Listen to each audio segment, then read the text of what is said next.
title 40 years ago. TSN is proud to present the 104th Grey Cup game. East meets West. The Redblacks tackle the Stampeders for the first time from BMO Field in Toronto. Well, what drama prior to the game. He did not accompany the team out for the team introduction. An injury in the warm-up, but he has now joined the club, and it looks like Henry Burris is going to be able to start. Chris, he walked out. He gave the thumbs up to the training staff. Looks like Burris will be good to go. You saw that Calgary won the toss. When they do that, they almost always take the football. What a perfect night in late November in Toronto, temperature 7. A light breeze as Zach Medeiros kicks off the 2016 Grey Cup, and here's Roy Finch. He returned the kickoff to start the Western Final, 46 yards, but not here, not with Antoine Pruneau. Quickly downfield on the tackle. So Bo Levi Mitchell gets set to go to work. He has not lost since June 25th, the unanimous choice as the most outstanding player in the Canadian Football League. After 51 starts in the regular season, the best winning percentage all-time Canadian Football League history. He has one championship under his belt already. 26-year-old Bo Levi Mitchell goes to work first on offense. Starting at the Calgary 27-yard line, comes out throwing and has a completion. There's Tavares Daniels, the Rookie of the Year in the Canadian Football League. 11 yards and a first down. He's got the leading rusher in the backfield in Jerome Messam, who grew up just down the road from this stadium. And in fullback position is Rob Cote, the receiving corps. Outstanding rookie in the CFL, Tavares Daniels at wideout. His go-to guy is Mark-Way McDaniel, and there is the outstanding lineman in the Canadian Football League, Derek Dennis, at left tackle. Highest scoring team in the league, fewest turnovers. And here's Jerome Messam, first carry. And the Brampton product, the Go Train, with a pickup of about 4. 42 sacks on the year for this Ottawa defense. They're led by their linebacking core. Their leader up front was Zach Evans in the middle. Linebacking core is made up of Taylor Reed, Damaso Munoz, and Jarrell Gavins on the outside. In the secondary, it's Antoine Pruneau at safety. He started the season in Terrell Gavin's position at strong side linebacker.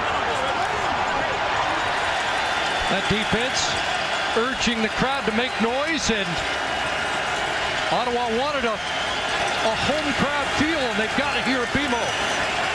Second and 6, Roy Finch checking in, and time count violation.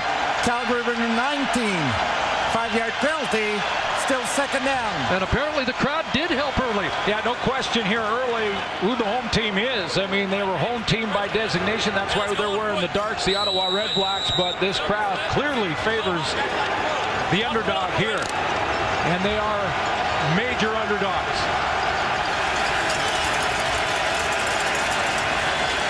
So it's second and 11.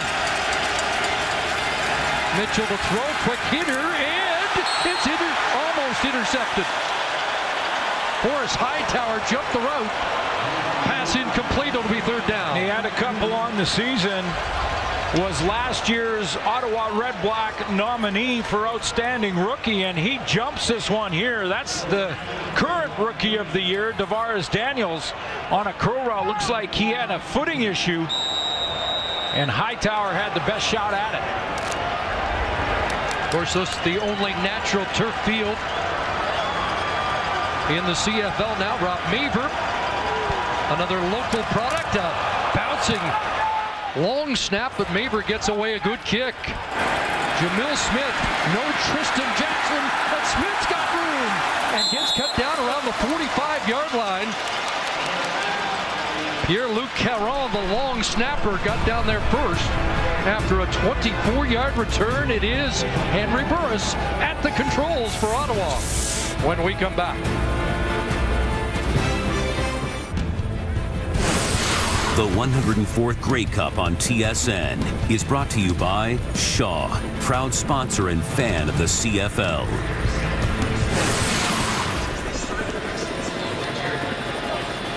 Back at BMO, where Henry Burris is in the huddle. A little more drama than we expected. Somehow tweaked the knee during the warm-up, limped off. There were reports he might not be ready. Checked in late, but ready to go from the 44-yard line, and that's a live football as it bounced out there. And Sinopoli is dropped for a big loss. Alex Singleton, the middle linebacker, stopping the play for an 8-yard loss. What a game in the East Final for running back Keenan LaFrance. Got a chance to play there, had a career game against the Edmonton Eskimos. There's a receiving corps finalist in the outstanding player categories. Ernest Jackson Ellingson, the #1 receiver in that group. John Gott, an Eastern All-Star. Ottawa no huddle. Burris has an open target. It's Greg Ellingson, and he has a first down. Soon plenty of confusion on that Calgary defensive side. They were in the midst of a change as Ottawa got up to snap the football. Yeah, they were getting some new personnel in. Devon Claybrook switching things up defensively, and Burris takes advantage as they just try and regroup and get lined up correctly.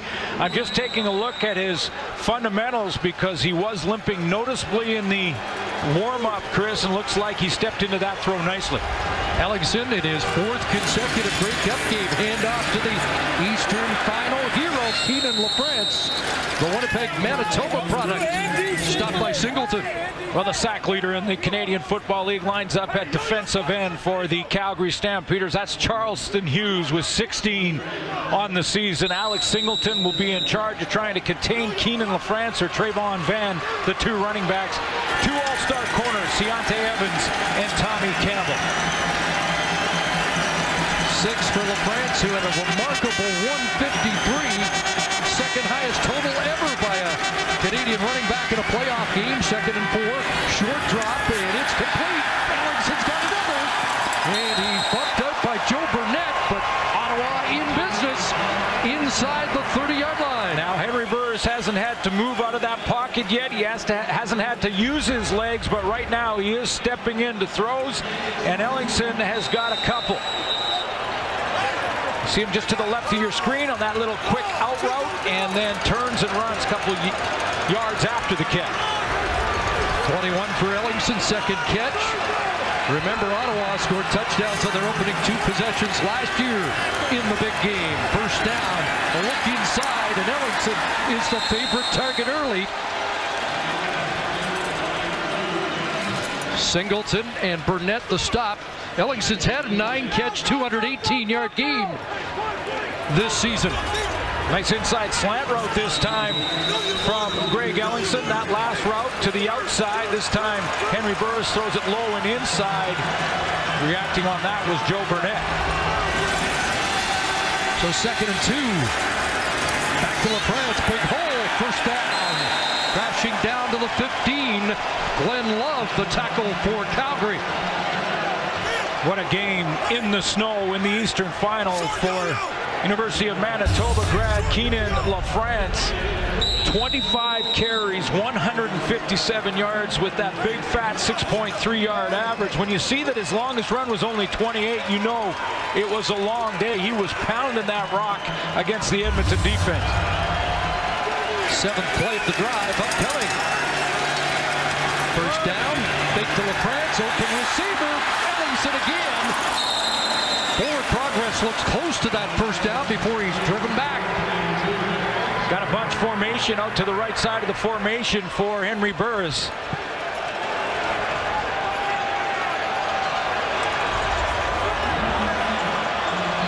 It is a first down, 1st and goal.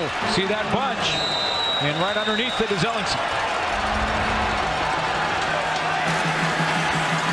So trying to cap an opening drive as they did a year ago.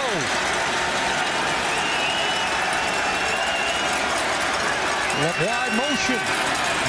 Fake to LaFrance. Back to the end zone. Incomplete. Sinopoli couldn't pull it down. Great play calling right out of the gate by Jamie Elizondo, the offensive coordinator for the Ottawa Redblacks. Now, I'm sure just before the game kicked off that he was looking at 2 different play cards. He told me during the week that he has a different play sheet for Henry Burris and for Trevor Harris. And there was some question as to who would start this game. when Burris was lame in warm-up. Burris got the nod and gave him the thumbs up. Empty it out, 6 receivers, second down, and the pass incomplete. Ellingson looks for a flag. That's Jamar Wall in coverage. It's like Ellingson's trying to get Rick Campbell's attention and have him possibly challenge this play to challenge pass interference. Take a look as he runs that in route on Jamar Wall. Had the hand on Ellingson's right arm. I think Ellingson's complaining that he couldn't reach with that right hand to reach for the football. And the challenge flag did come out late here from Rick Campbell. Interesting. Prior to the challenge flag coming out, the offense stayed out there for third down. Now, new this year, more rules that coaches are permitted to challenge, like roughing the passer, roughing and contacting the kicker, illegal contact. Challenging the ruling in the field. They believe there was defensive pass interference on their number 82. The play will be reviewed. Of course, a challenge late in the game last year on a pass interference call that went against Ottawa opened the door for an Edmonton win. And take a look at Jamar Wall with the right hand on the right arm of Greg Ellingson.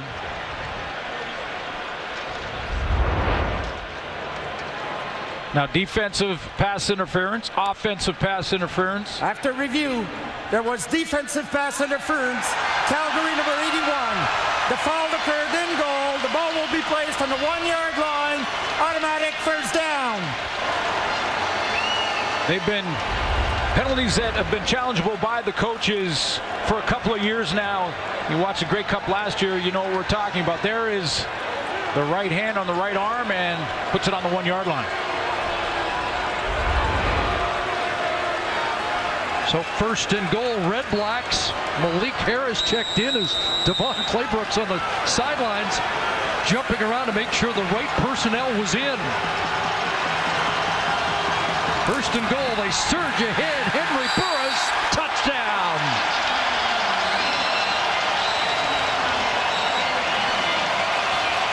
Now, just like last year, Chris, Ottawa Redblacks score first.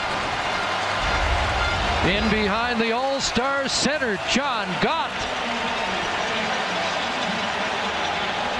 And another former Stampeder, Jamichael Dean at left guard. And by that play call alone and the fact that Henry Burris stayed on the field, they must have confidence in that leg. Quarterback sneak right behind John Gott. Well, that was impressive. 11 plays, 66 yards. Good challenge by Rick Campbell and excellent judgment by Greg Ellingson to tell his coach to go ahead and challenge. Ray Early kicks the convert. Redblacks strike first on a drive engineered by Henry Burris and a good challenge by Rick Campbell. Advantage Ottawa.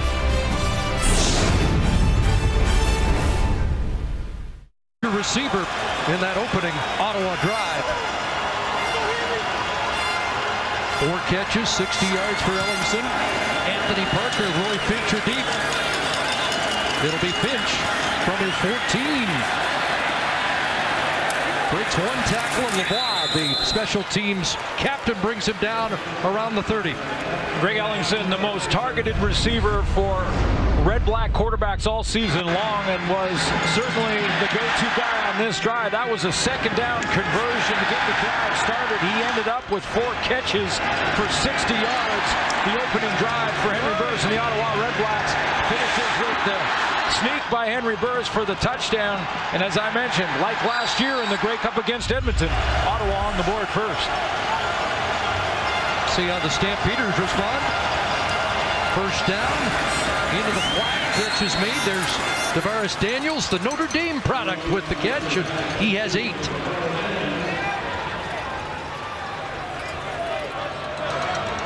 You mentioned unanimous choice on Thursday as the most outstanding player in the Canadian Football League. Add that to his resume and trophy case. And in there is a Grey Cup MVP from 2014. How prepared is Bo Levi Mitchell? So prepared, he timed out his acceptance speech. That's prepared. 2nd and 2. Stands in, throws, and McDaniel loose. McDaniel down around the 25, and will get hauled down at the 20. He was the big man last week in the West Final with 131 yards and a touchdown. Mitchell gets the ball out of the pocket just in time. Gets hit right as he's delivering this one. A double move by Marquay McDaniel. Tremendous anticipation from Bo Levi Mitchell, a 51-yard gain for the Calgary Stampeders. 7 catches 2 years ago in the Cup for McDaniel. 10th in the league in receiving and number 3 in second down conversion catches. Big 51-yard play. First down Calgary. Mitchell got an open man and Messam out of the backfield gets up and finally tackled around the 7. Dave Dickinson calling the plays here. They take tailback Jerome Messam out of the backfield. Former Calgary Stampeder Taylor Reed now has to cover him. It's a man coverage from Ottawa, meaning middle linebacker has to take tailback. Now Jerome Messam has done a great job all year catching the football. 54 catches, just shy of 500 yards. And they'll go back to that matchup if Ottawa plays the middle linebacker Reed on Messam. Reed has to go to the sidelines. Tomaso Munoz will likely move across from the weak side linebacker spot into the middle. And Sir Darius Bryant will check in on defense. Well, we wondered how they'd respond. Well, Bryant a lot smaller, replacing Taylor Reed in the middle and especially inside the 10-yard line. Looks like it may be Messam time. Pounded in there, smaller linebacking core on the field for Ottawa right now. Third best team in the red zone this year. They empty it. Mitchell throws, Messam out of the backfield. Touchdown! First Grey Cup. And in his hometown, Jerome Messam has a touchdown to get Calgary close. Yep, did it many times in high school down in Brampton at Notre Dame Catholic. And he did it again here for the Calgary Stampeders just down the road. I thought they were going to pound it to him and run the football and try and test the smaller linebacking core in the game right now for Ottawa. They get him out of the backfield and hit him on that flat route. Really improved as a receiver. 54 catches this year. 1 touchdown grab and 1 in the Grey Cup. Mitchell goes 4 for 4 on the drive. Paredes the convert, and just like that, Dave Dickinson's crew gets even. Mitchell to Messam a couple of times on the touchdown drive for Calgary. This year, Team Canada is home for the holidays as the World Junior Championship returns to Toronto and Montreal. Coverage begins on Boxing Day, a clash between Canada and Russia. Catch it 7:30 Eastern, 4:30 Pacific across the TSN network and in 4K.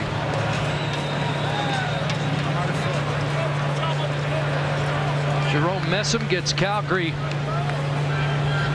back into a tie with Ottawa here in the opening quarter.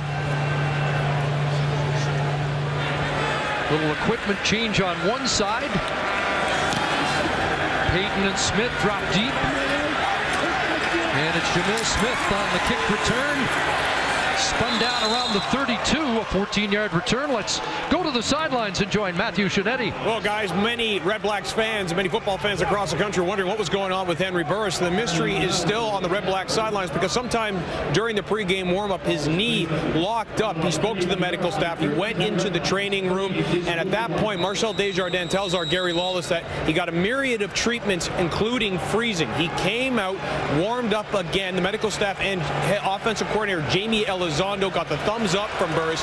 Now, after that touchdown drive, he came off, went on the stationary bike again, drank some fluids, and says, I feel good now, real good. Guys? That pass batted down. It was Derek Wigan got his paw on the football. Well, Burris looked good on that first drive. Trevor Harris was ready, took a bunch more reps in warm-up when he saw Burris start to limp. But as you mentioned, Chris, off the top, the Eastern All-Star quarterback was Trevor Harris. Burris 7 game starts, 4-3. Harris had 10 game starts, was 4-5-1.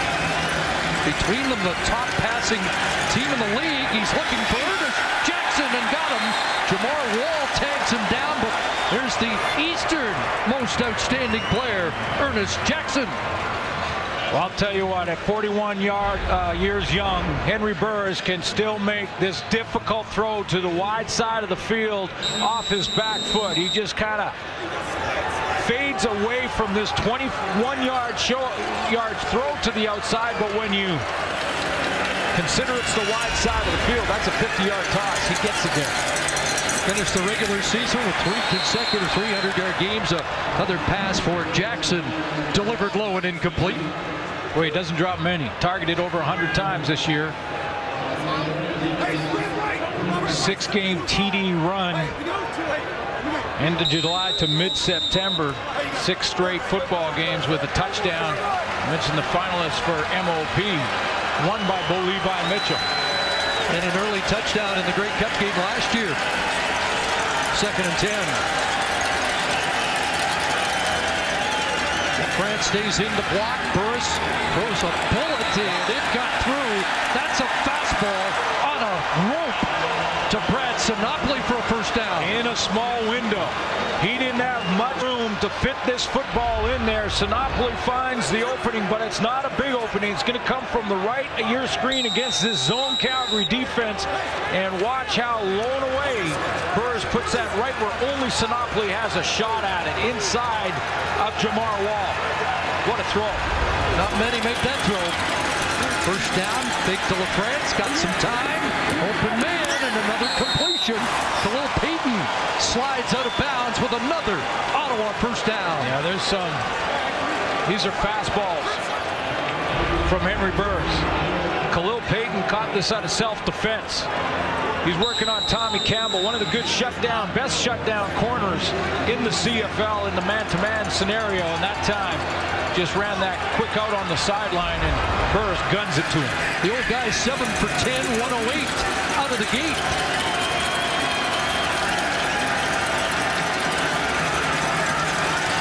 First down just outside the 30, back to LaFrance, and he gets stuffed.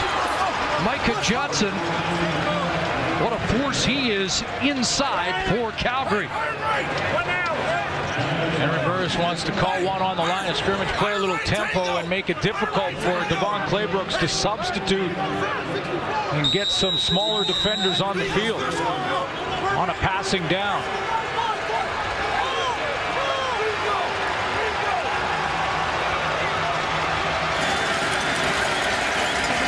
So 2nd and 10, 6 for 6 in second down conversions. Down around the goal line and delivered high for Jerron Kreiner. Ciante Evans on the corner in coverage. Jerron Kreiner steps in for the injured Chris Williams. Williams finished 2nd on the team in receiving yards and missed the last 4 games of the regular season. All 4, there's Chris Williams, all 4 receivers over 1,000 yards for the 2nd straight year. And Williams did some damage with 3 touchdowns against Calgary. So early, from 37 yards out.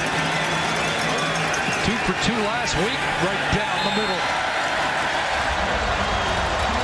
Ottawa regains the lead. Just under 2 minutes remaining here in the opening quarter at BMO.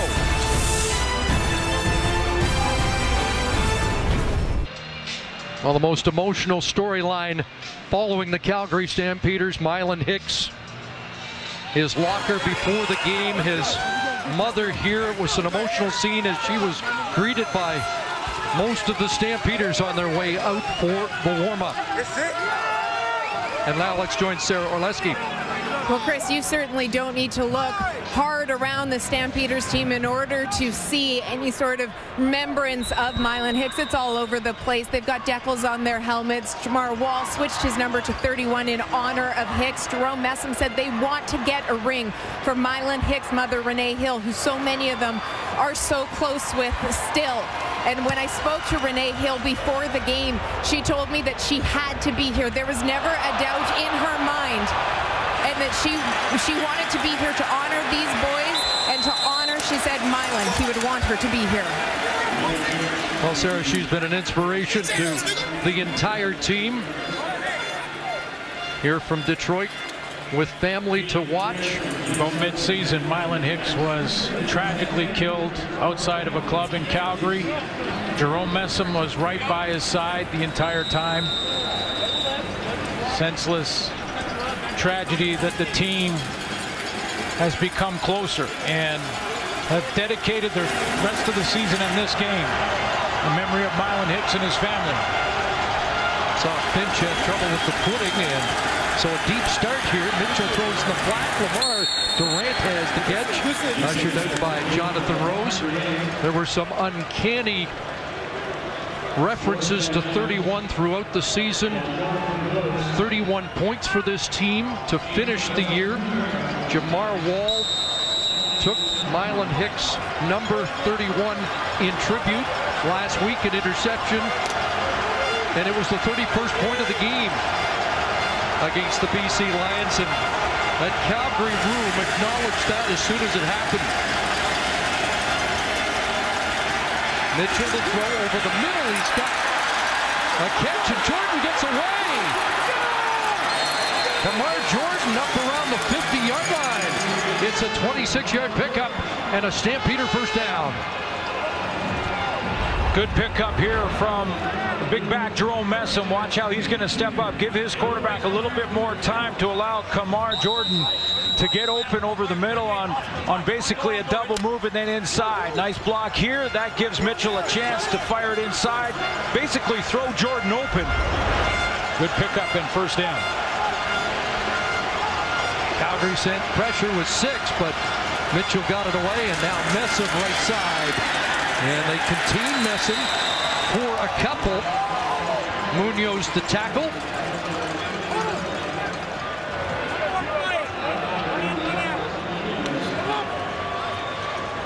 And Taylor Reed, Chris, back in at middle linebacker for the Red Blacks. He had to sit out for a couple plays just prior to that first touchdown for Calgary. Sarah Orlesky reporting that Barclay McDaniel has gone to the Calgary dressing room. A suspected shoulder issue. 2nd and 8, what should be the final play of this first quarter. Pressure on Mitchell. He ducks away, throws against the green, and another catch for Jordan, and a first down for Calgary. 14-yard pickup. Taylor Reed, the former Stampeder, with the tackle. Terrific opening quarter. A first possession drive for Ottawa, answered by the Stamps, and it's the Redblacks by 3 after 1.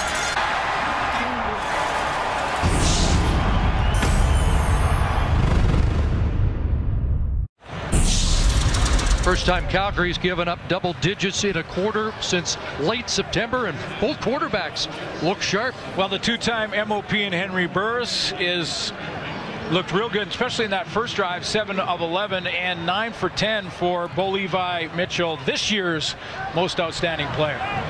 Well, was Hank throwing us off the scent early? I mean, there was some drama there, and Bo Levi Mitchell looking very comfortable, isn't he? Yeah, well, they both are, and it looks like Kamar Jordan, Chris, has moved to Markway McDaniel's spot for now anyway, and Bakari Grant has moved into Jordan's spot in the offense. Boy, that's tough to see McDaniel on the sidelines. Such a key component.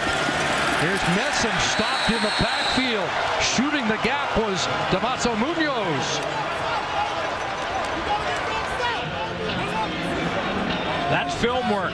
That's taking a look at all the video all week long, being prepared and understanding that The offense and the balance in that offense for the Calgary Stampeders depends on Jerome Messam. What a great read and play by Damaso Munoz. Mark Nelson's crew did a good job of containing Messam in the 2 regular season games. Sets up a second and long, pressure on, and they get home this time. Mitchell sacked only 20 times during the regular season, only once by Ottawa, but Connor Williams, the Canada product, gets the sack.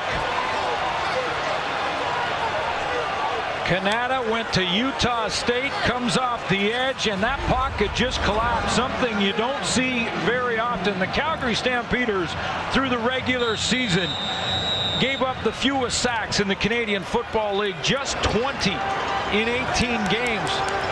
Bo Levi Mitchell was clean all season long. Not there. That pocket collapsed on him.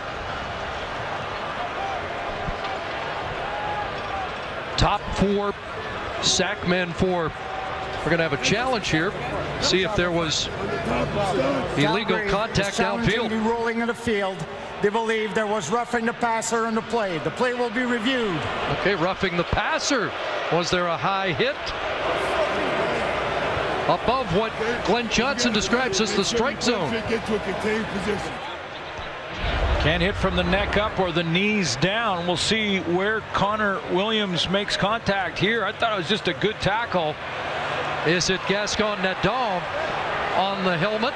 Yeah, Arnaud Gascon-Nadon coming off the edge. He gets up high, but I thought it looked like Bo Levi Mitchell was going down. Now, does he twist that helmet as he goes down, or does he just let it go? But clearly that's the challenge. Gascon-Nadon for the hit up high. Now, there is a little, the only time there's a little leeway is when the quarterback's on his way to the ground and there's no way for the defender to adjust.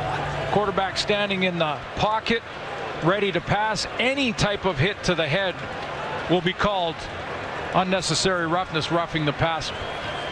Top 4 sack men for Ottawa, all Canadians, including Connor Williams and Gascon-Nadon. There's no question he's around the head. Does not grab the face mask.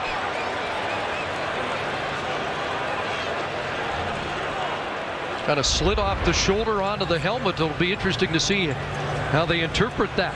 And that same tackle, if Bo is standing up in the pocket, there's no question that's roughing the passer. The fact that he was on his way down after contact from Connor Williams adds some gray area to this decision,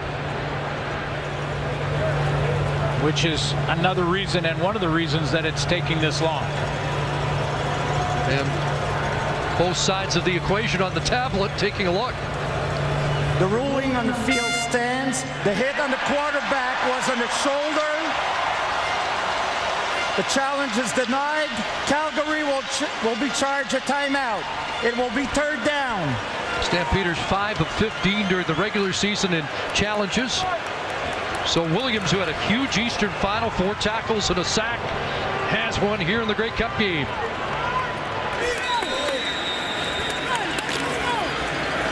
Jamil Smith, and again, an interesting story this week. Tristan Jackson ruled yesterday unfit to go because of a hamstring issue after being one of the heroes of the Eastern Final. Smith lets that one bounce down, but it bounces back. And now he'll pick it up and get a no yards penalty. He was willing to concede a single point. A couple of flags come down at the end of that play. Willing to concede a single point, which is the right decision when you're standing on your 10-yard line or closer to the goal line and the ball is punted over your head. Let it go. That's what Smith does. But some backspin there. Backspin on the punt from Rob Maver forces Smith to recover that one. Sure what the debate is, because it just looked like a clear no yards call. So a couple of penalties to sort out. 4th Grey Cup is the head referee for Andre Proulx. 2 yards. Calgary number 94. This is a 5-yard penalty. Objectionable conduct. Calgary number 30. 10-yard penalty will go up 15 yards. First down, Ottawa. That's Rene Paredes who gets the objectionable conduct. Beltre, the no yards penalty. Well, let's take a look, and Rene Paredes is on the bench on the sideline, and you can see him down here in the middle of your screen, and from the sideline he gives, was it Bolduc, a shove? Well, that helps the field position. And a handoff inside. And that's Trayvon Van into the game for the first time. Oh, we're at a new Grey Cup location here in Toronto, the first ever game at BMO Field. It all began, the first Grey Cup game was played at Rosedale Field, and then for a long time 30 Grey Cups played at Varsity Stadium, the next 12 at Exhibition Stadium. The final 3 won by Coach Hugh Campbell and the Eskimos. Guy by the name of Suter won a Grey Cup at Skydome, and now here we are at BMO. Great grab there, Brad Sinopoli, former Stamp Peterborough native, with a clutch first down catch at the 35. Now Henry Burr is starting to spread the ball around a little bit to all his targets. We still haven't mentioned the name or talked too much about Ernest Jackson, second in the receiving corps behind Greg Ellingson. But Sinopoli now involved. Great possession receiver in that corps. Led the Redblacks with 90 catches in the regular season. A pass over the middle. There's Ernest Jackson with the grab. 3 receivers over 1,200 yards for Ottawa. Now Henry Burris really has nothing to prove. A couple of MOPs in his resume. Grey Cup champion when he was a member of the Calgary Stampeders back in 08. He just wants to continue to prove the doubters wrong, and he looks great early in this first half. Throwing the ball with tremendous zip. Doesn't look like the leg is a problem.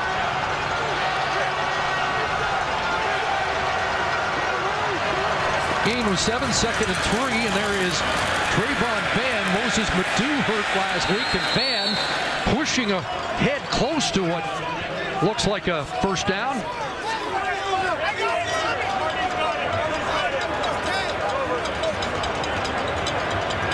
Moses Madu, a shoulder injury early last week, setting up Keenan LaFrance for his brilliant relief effort, and Van into the game this week. It's close enough. They're going to have to bring in the sticks.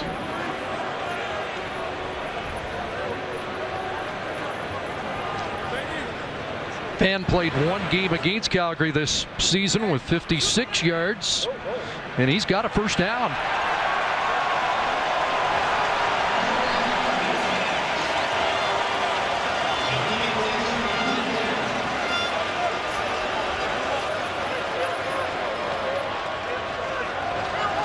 So Rick Campbell's offense has been moving in this first half.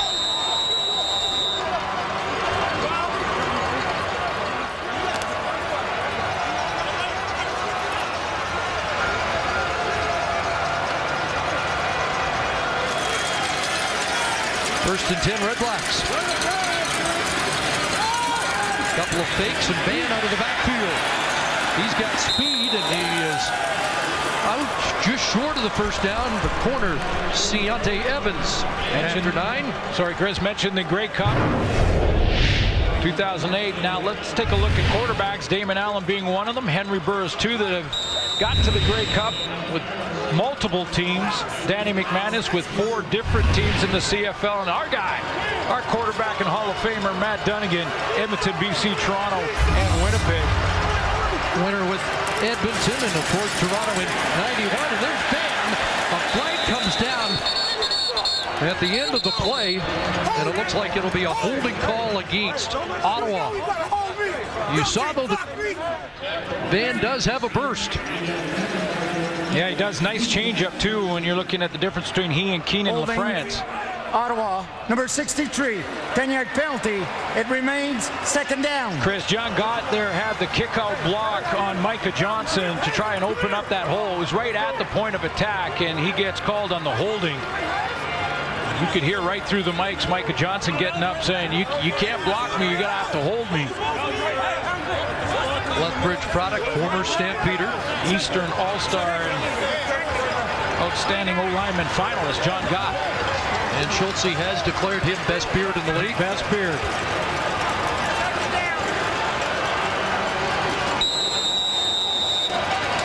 He's got a full day at the office, though, against Micah Johnson, doesn't he?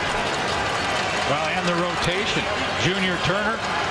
They'll move Charleston Hughes in the middle, and don't forget Jaguar Davis in that front group as well. 2nd and 11. Here comes Charleston Hughes. Burris in trouble, and he is dropped.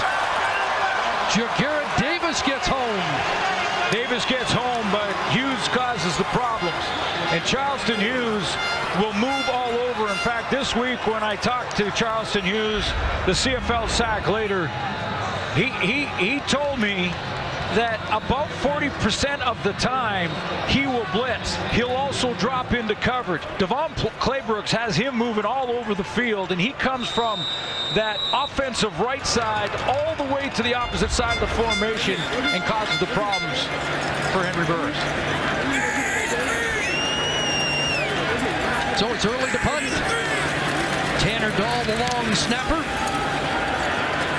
Roy Finch, the return man at the Calgary 34. And a fumble. Flag came down on a high hit. I believe we'll have to sort it out. It's Ottawa football, but there is a flag.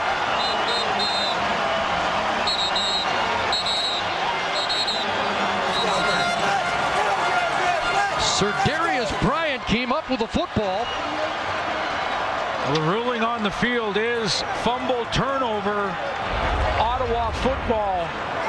But how was the turnover caused? And if it was an illegal hit that causes the turnover, looks like the indication is the penalty was against Calgary. It's Ottawa football. I don't see a high hit. I don't see an illegal hit. It's a good tackle. Looked like Jake Hardy got in there on that cover team. But take a look at the ball, clearly out before Finch is down by contact. That's Ottawa ball. All turnovers reviewed, and they're in that process. Right here, let's go, baby. Shutout done. Former Calgary Dino, a Calgary product, dad coach of the Bantam Stampeders. And Jake Hardy's got a big play for the other guys. Jerome Messam is... The previous play is under review by the command center. The play is being reviewed. Jerome Messam was trying to get the officials' attention down on the sideline. They're wondering if that could have been classified, I think, as a horse collar tackle on Jake Hardy. And if it was a horse collar tackle, or that's what they determine it is, then the tackle caused the fumble, which would mean Calgary would maintain possession. Well, the flag was thrown. There's no clarification of what that flag was all about. It looked like it was around the shoulder pads, but the arm from sort of a tackle from the side on Jake Hardy. Horse collar tackle is straight from behind, pulling the ball carrier down from the jersey or the shoulder pads. There was illegal block. Number 88, Calgary. That penalty is declined. Ottawa recovered the football. First down, Ottawa. Yeah, that's correct ruling. I didn't see any illegal tackle. So a takeaway by the special teams of the Redblacks as Finch louses the handle, and Ottawa comes up with it. Hope you enjoyed the Grey Cup Kickoff Show, presented by SiriusXM. Proud to support Canadian music. SiriusXM, find your sound. Back at BMO, let's join Sarah Orleski with Governor General, His Excellency Right Honorable David Johnston. Thank you, Chris. Your Excellency, you and I were speaking off camera about your love of all sports, but football holds a special place in your heart. Well, in the Canadian game of football especially, it's a marvelous game because it has so much motion to it. The 3 downs, change the ball, the wider field, the amount of passing in the game, the fact that we field the kicks and take them back. It's a great game, and of course it's wonderful to see this Grey Cup played here in a terrific fall day for football in this wonderful stadium. Thank you so much for the time. I appreciate it. What a pleasure, Sarah. Chris? Wonderful stuff, and a lot of the reasons why we love this game. Absolutely. Absolutely perfect night for football here in Toronto. And what a great venue BMO Field really is. Redblacks take over. Calgary 46. They take the toss the other way. Patrick Lavoie and Blaine Love reads it well for the Stampeders.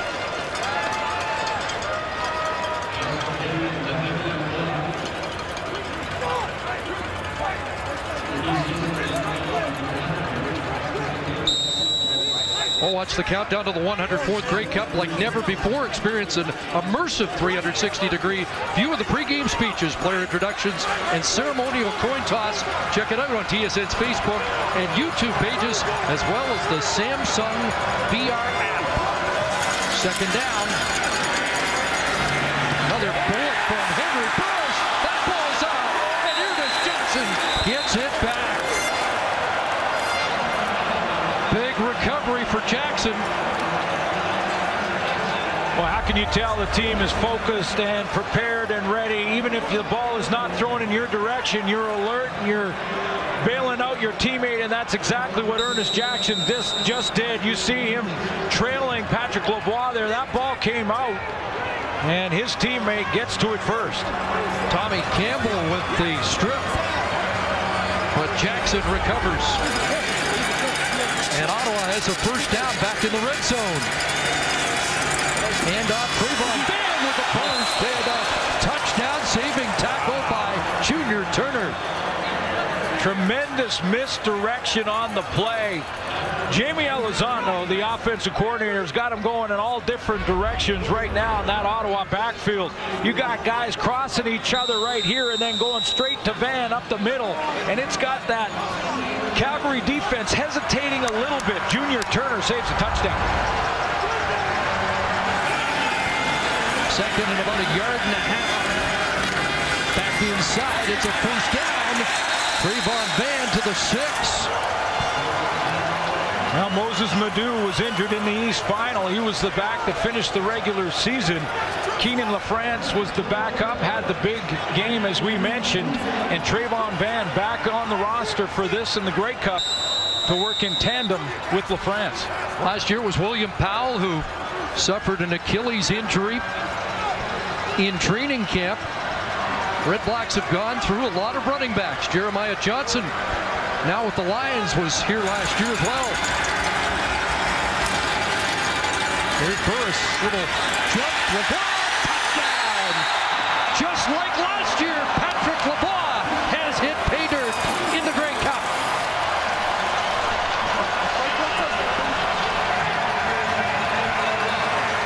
Timing was off, but the veteran Henry Burris executed the play anyway.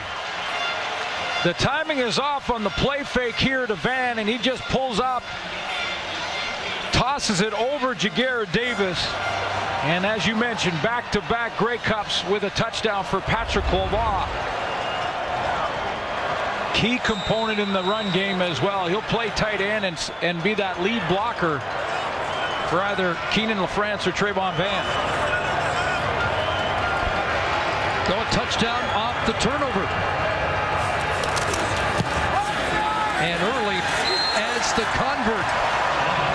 Well, yesterday in the Vanier Cup, it was the Laval Rouge et Or. And a graduate of that terrific program has a touchdown in the 2016 Grey Cup. Closed captioning is brought to you by Sport Check. Visit sportcheck.ca and shop this year's must-have gifts to give a better gift this holiday season.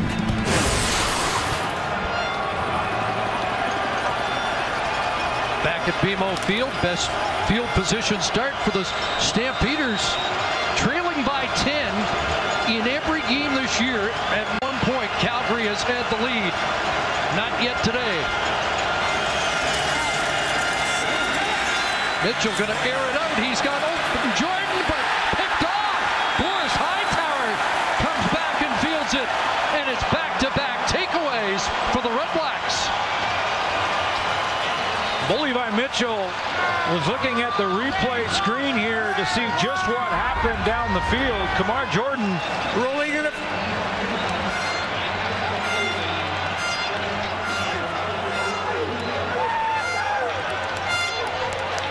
You see the double move, and Kamar Jordan coming in and down the hash mark, and I think Bo Levi Mitchell thought he was going to continue on that corner to the sideline. Looked right up to the screen to say what happened down there. Hightower with a pair of interceptions during the regular season, and Mitchell with only 8 interceptions thrown all season long. So Calgary a -2 in the game in the giveaway takeaway department. And here's Trayvon Van with room off the left side and a first down run. Last year the Edmonton Eskimos were favored against Ottawa in the Grey Cup in Winnipeg, but what a start by Henry Burris. First drive of the game, he got on the board first. In fact, the first 13 points of the game scored by the Ottawa Redblacks after this fumble. The kickoff after the Watt touchdown, and Ernest Jackson finishes that second drive 13-0 when they missed the extra point. That game went down to a lead for Ottawa with 3 minutes to go before Edmonton took the lead and won. Pass incomplete for Jackson after that fake to Van. This is feeling a little bit like that. Interesting to hear James Duthie, who Dr. Rick Campbell prior to the game, and said, would you take the lead with under 3 minutes to go in this game? And he said absolutely. Well, the Calgary Stampeders heavy favorites coming into this game tonight. And believe me, the Redblacks heard all of the predictions. 2nd and 10. And looking for Kreiner, who comes down with it. Jerron Kreiner, who takes the spot of the injured Chris Williams and has made a series of tough catches since coming into the Ottawa lineup. Chris had a great conversation this week with Henry Burris. There's Kreiner on the right of your screen. Straight go route. Burris talked about the corners, Ciante Evans and Tommy Campbell. Has great respect for the way they play man, but he said those back shoulder throws can work. That ball came loose and looked like Singleton got on it. Alex Singleton has recovered the football.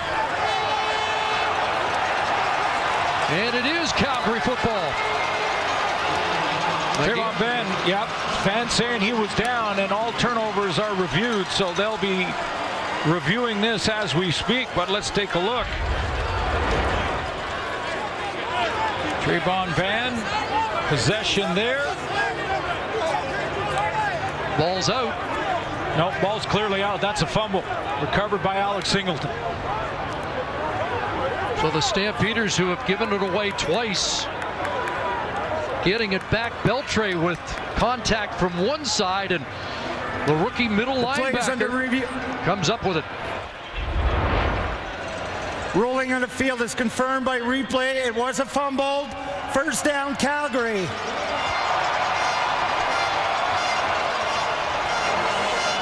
So a big takeaway for Devon Claybrook's defense, and a costly one for Ottawa in scoring territory. And a monster play for Alex Singleton to get to that football. What a great story. The 22-year-old who played college ball at Montana State is a dual citizen, gets the fumble recovery. He's the reason that Taylor Reed is an Ottawa Redblack.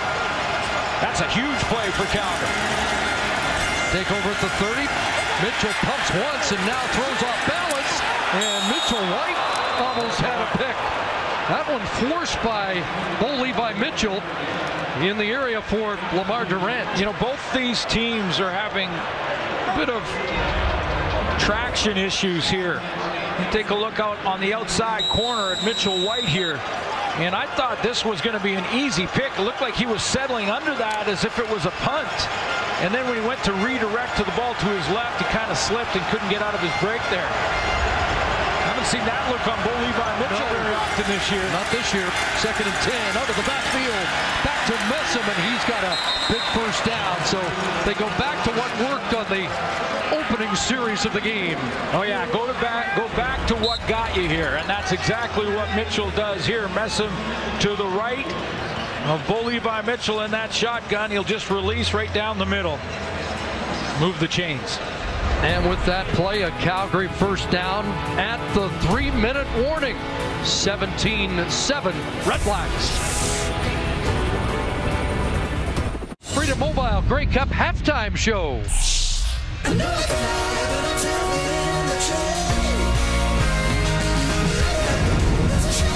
One Republic plays at the half, and we'll hear from the panel. Wonder how surprised they are about the way this first half has unfolded so far. Not critical, but it's a valuable, important drive for Calgary with under 3 to go. First out, down by 10, and that pass caught.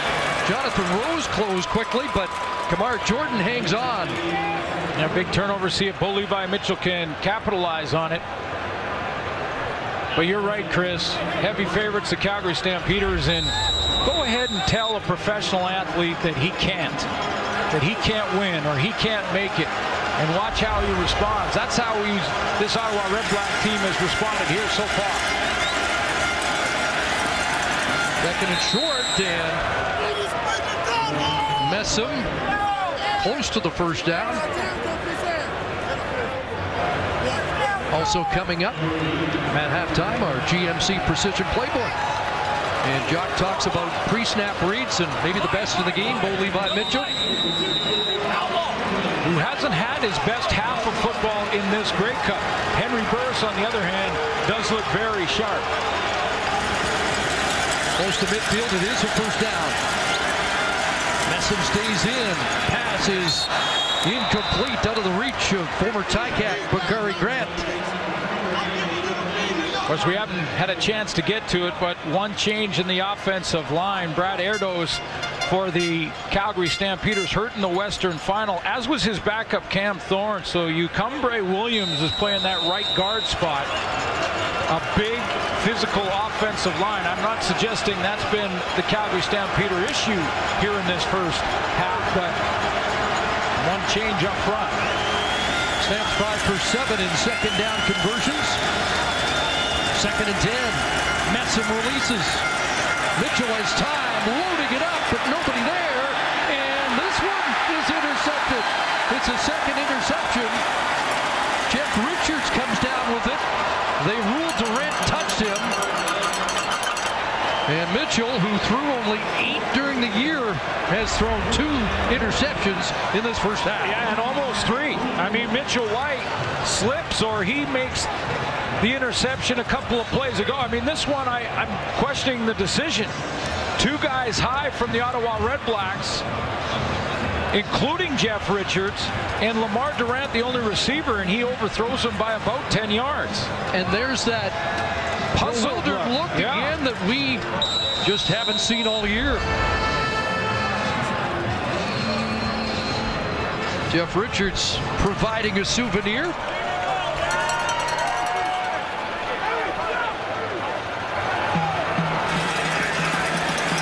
Well, it's a first down, Ottawa inside their 5. Still lots of time on the clock in this first half. And that play not going anywhere. MasterChef Canada All-Star Family Edition, a culinary showdown with 4 former champions. Monday, December 5th at 8, 7 Central on CTV. Tailgating allowed here. Regular season Toronto Argonaut games, and there was some great tailgating going on before this Grey Cup. We've got a few new recipes from Kate McKenna. Absolutely. Well, the interception could be as good as a punt if Ottawa can't move it here from his end zone. Burris throws, complete. Sinopoli gets them out of a hole with a big play up to the 35-yard line. What a half by Henry Burris. He continues to roll. Great pocket presence. He feels the pressure coming from the middle a little bit, so he just buys himself some more time out to the right side, and he finds Brad Sinopoli on that crosser. 31 yards for Sinopoli. 225 first half passing yards for Henry Burris.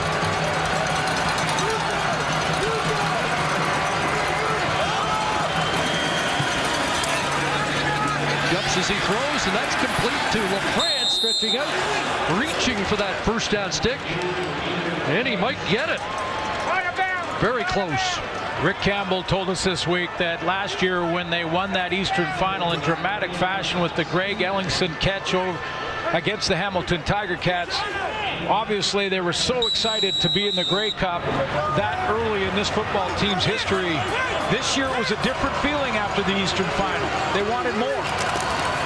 Burris with a good surge for the first down. Again, got Jamichael Dean, Nolan McMillan helping pave the way. More than just to get there. Now there's lots of football to be played, and Dave Dickinson may be the best in the business at making halftime adjustments. You can bet he's going to sit with Bo Levi Mitchell in this receiving corps. The key injury here, Chris, to me, is Marquay McDaniel. That has been their money go-to receiver all season long, and they've had to make some adjustments because of it. One of the reasons for this offense struggling.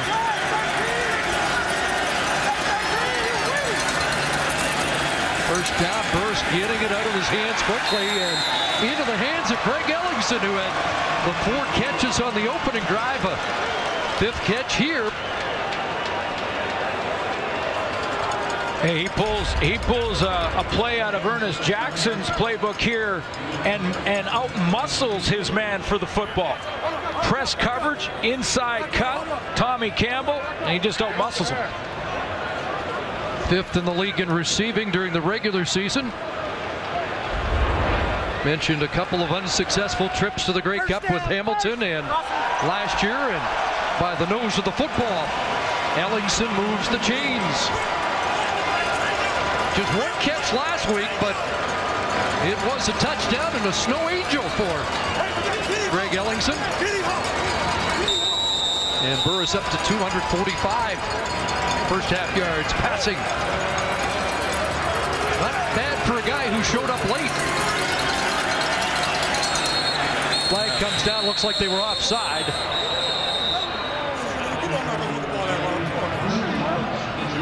And Burris exchanging a word with the rookie Alex Singleton. Devon Claybrooks continues to move Charleston Hughes all over the formation. Ottawa, number 13, 5-yard penalty. Still first down. Bill Payton jumped the gun. Well, we talked to Henry a few days ago, and Burris said, this feels like 2008. And he was a Calgary Stampeder there going into Montreal against the high-powered Alouettes. Olympic Stadium, 65,000. Henry will find a chip to put on his shoulder, guaranteed. 1st and 15. Ellingson again on the hitch, gets a block. Oh, he got helicoptered there by Josh Bell, the safety. Seen a couple of plays now where this defense that's given up. Now closing in on 250 yards here from Henry Burris. Trying to motivate the entire team. This is a big hit.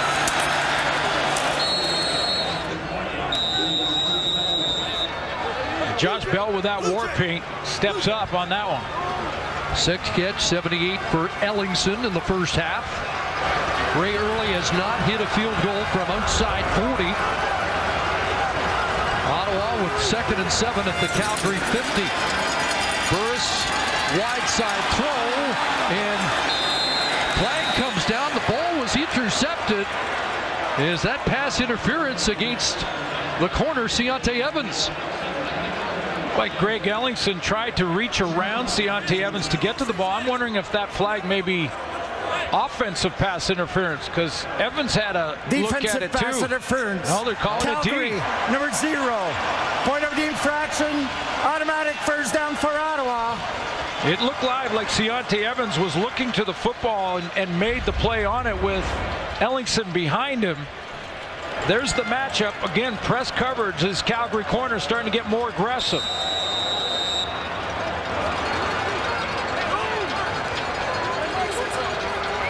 Hands on him, and the ball intercepted off the ricochet off the pads, it looked like. It was the grab of the shoulder pad and the jersey. So 1st and 10, they're in scoring range. Dumped off to LaFrance, and he's hauled down at 31, so a pickup of a couple. Singleton on the prowl again. Right, 464. Straight right, 464. Geico. Henry Burris and the Red Blacks not settling for a field goal and more points here. They're playing aggressively. Have to be worried that clock though at the 31. They are in field goal range. How many more plays do they have? Dumped off again. LaFrance. Does he get out of bounds? No, but he has the first down. Good decision though, Chris, by Henry Burris. He forces the ball there and turns it over. They don't get the points here. These are valuable points in the end of the first half. He dumps the ball down. That's just a decision by Henry Burris to dump it to his back. What a huge drive it started. Absolutely. At the Ottawa 4-yard line. And throw to Brad Sinopoli, got him out of that hole. And a good decision at the end here to give the Red Blacks a chance for more points.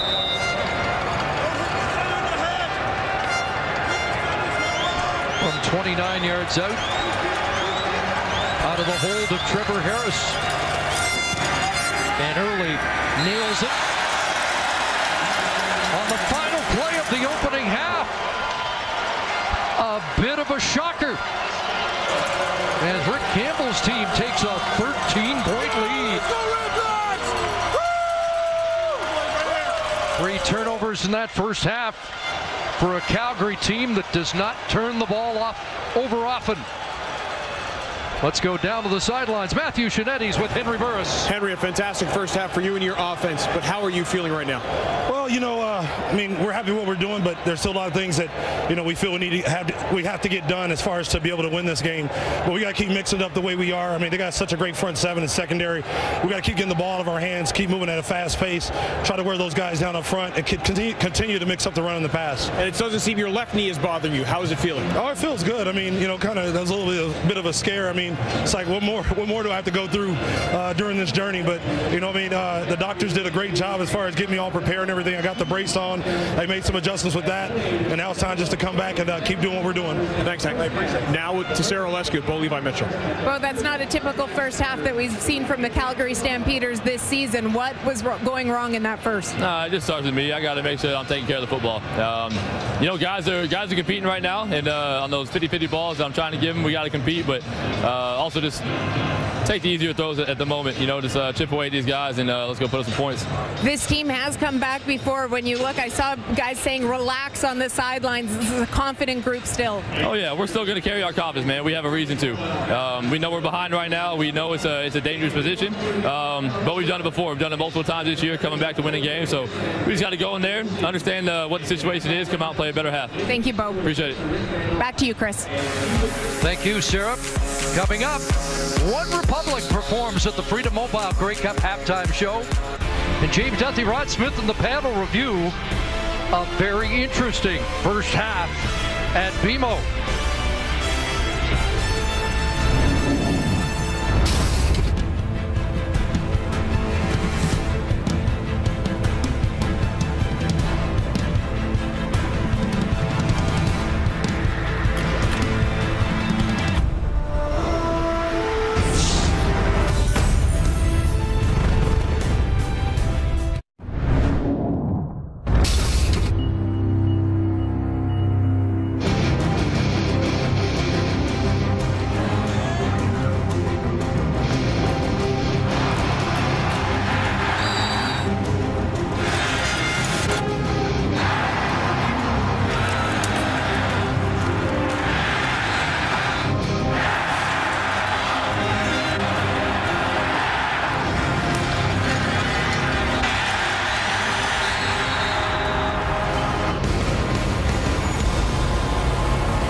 Welcome back to BMO Field in Toronto. Set for the second half of 27. Ottawa Redblack lead, and the Redblacks will get the football to start this third quarter. 10 points off turnovers. As Paredes with the boot. And here's Jamil Smith dashing up to the 40-yard line with a good return. 22 on the return. And how about that first half for Henry Burris? 266 passing yards. Yeah, on pace for 500 yards passing on the night. Henry Burris looked very sharp after limping off in warm-up, and there was actually a question as to whether or not it would be Trevor Harris tonight starting because he had jammed his knee trying to warm up for this one. He gave the training staff the thumbs up. On pace for 500. Great first half for the 41-year-old Henry Burris. Finished the year with 3 straight 300-yard games. Looked like he on the way in that department. Flea flicker. He's going to throw deep. Looking for Payton. And just overthrows him by a stride. With Payton in behind coverage, they go for a kill shot early. If you're questioning the arm strength of the most veteran of quarterbacks in the CFL, this will answer it. He overthrows Payton, who was 75 yards away from him.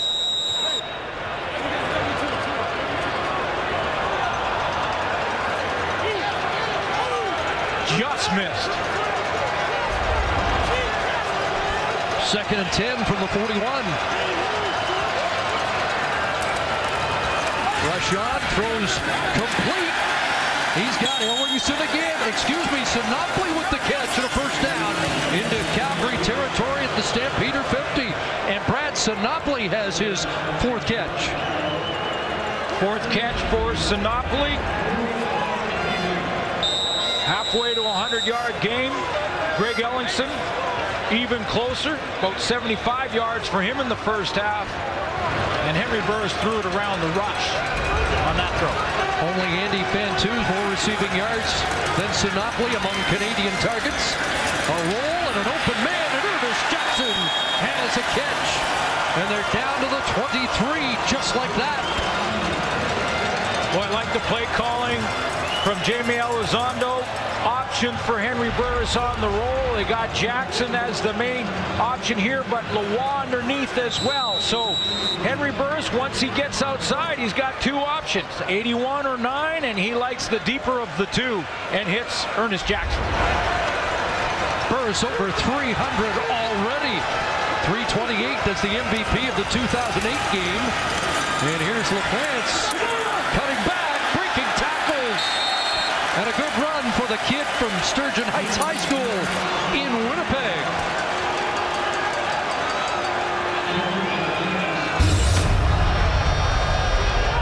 Take a look at the passing yards in the Grey Cup games for Henry Burris. 2008 champion that year, 328. That was his best. On pace to blow those numbers right out of the water. And by the way, he was the MVP of the game in 2008. Also rushed for over 70 yards. 2 for 2 in the red zone tonight. First down, Stampeder 12. LaFrance inside again. Plows to around the 8-yard line. Micah Johnson, the tackle, will give LaFrance 4. Stampeders trailed BC by 15 in the final 3 minutes and won. They trailed Edmonton by 14. Those their worst deficits of the season. Ottawa with a 13-point lead and poised to score. And Claybrook's defense needs a stop.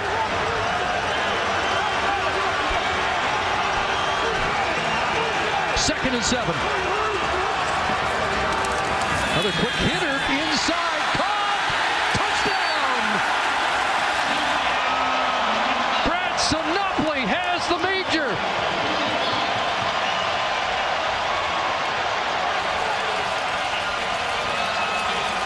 Recognition from Henry Burris. He knows he's got both Cordero Law and Charleston Hughes coming off the edge, and one's in the stunt, so this is all about timing. He's got to get the ball out of his hands before 41 can get around the horn and come down an open lane and rush the passer. He sees it. He gets it out of his hands quickly. Brad Sinopoli fights for the extra 2 yards and the touchdown. Couple of former Stampeders on the connection. Burris to Sinopoli. Early, the extra point. 20-point lead, Ottawa. biggest hole of the year. Early third quarter in the 2016 Grey Cup game.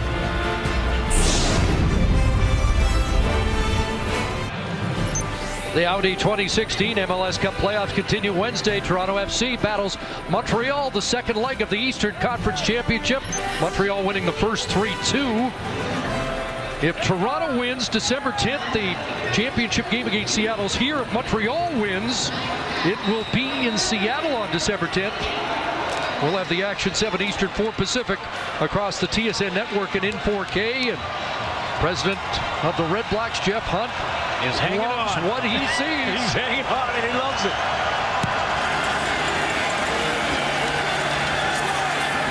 Anthony Parker this time on the return for Calgary, and he gets swarmed before he hits the 35-yard line. Henry Burris is taking full advantage of all his opportunities. Another long drive, 6 plays, 69 yards, orchestrated by Burris. It took up 3:39 in this second half. You go back to the first half, Chris, Ottawa had the time of possession advantage by almost 10 minutes. Another 3-minute, 39-second drive for Henry Burris. Does Bo Levi Mitchell have the answer? Stamps have turned it over the last 2 possessions.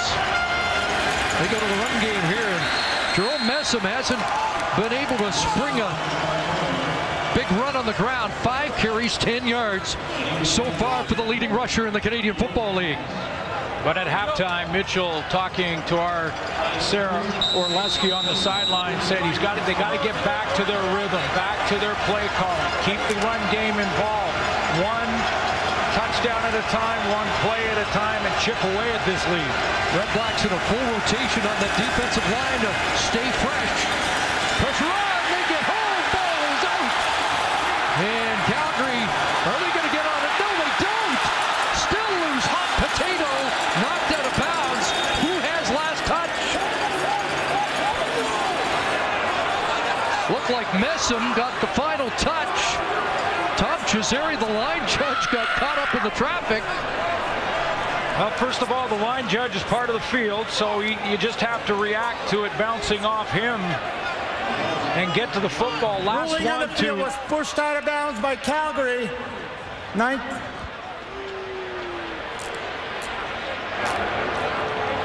So it'll be 3rd down. That pocket collapses on Bo Levi Mitchell. And as he gets turned around here, the ball squirts out. Zach Evans with the contact. Now, who is the last to touch it? It looked like Messam. Left hand. Great play by Messam. That's a veteran understanding the CFL rules. Last touch it, go out of bounds, you get possession. A loss of 17, the first 2 and out of the game. Maver with the punt. Jamil Smith's got it at the Ottawa 48. And he'll be brought down at the 53-yard line. So the Redblacks with the lead and all the momentum here past the 5-minute mark of this third quarter. A flag down. We'll sort it out when we come back. There's one member of our team not with us, recovering from surgery earlier in the week, and we want to shout out to our man who'd be on camera 10, Jim Young, who we affectionately call Giraffe. Glad to hear everything's going well, Jim, and hope to see you back soon. Apparently he's directing in the hospital, so it sounds like he's on the road to recovery. Want to thank all our technical crew for the outstanding work they do all season long.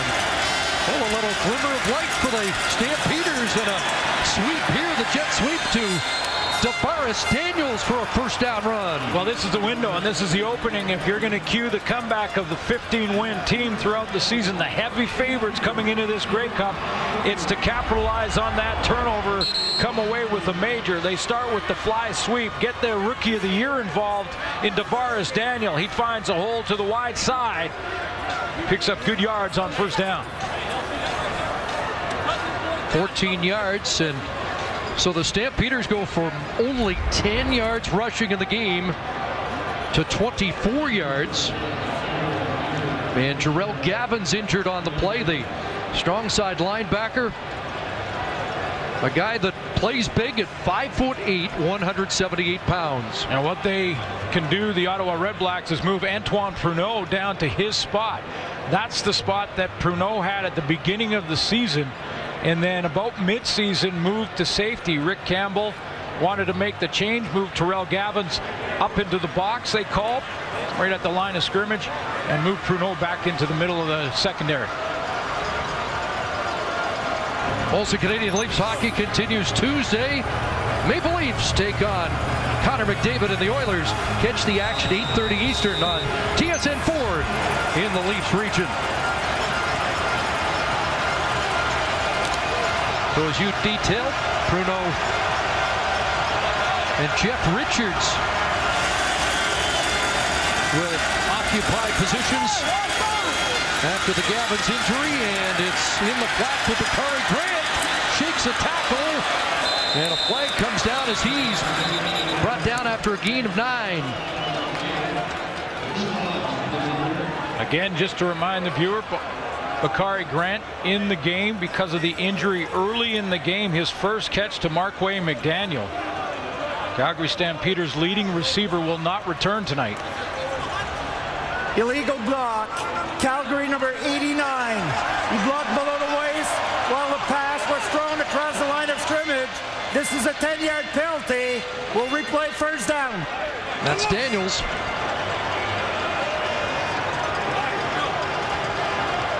And there is Marquay McDaniel on the sidelines, out of commission. Down that last play, Tavares Daniels cut block. Well, Bo Levi Mitchell just to the left of your screen right there. He just went low on the corner. Mitchell White took that courageous Bakari Grant play off the board. That'll be 1st and 20. And the Red Black fans who have come here in numbers making noise.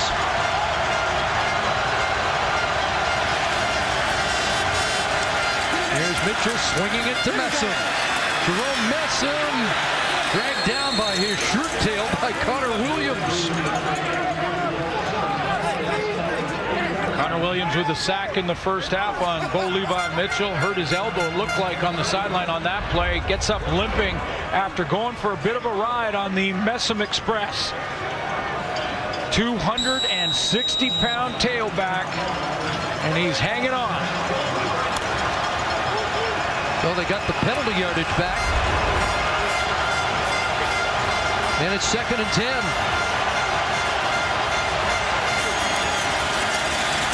Throwing the out, nobody home.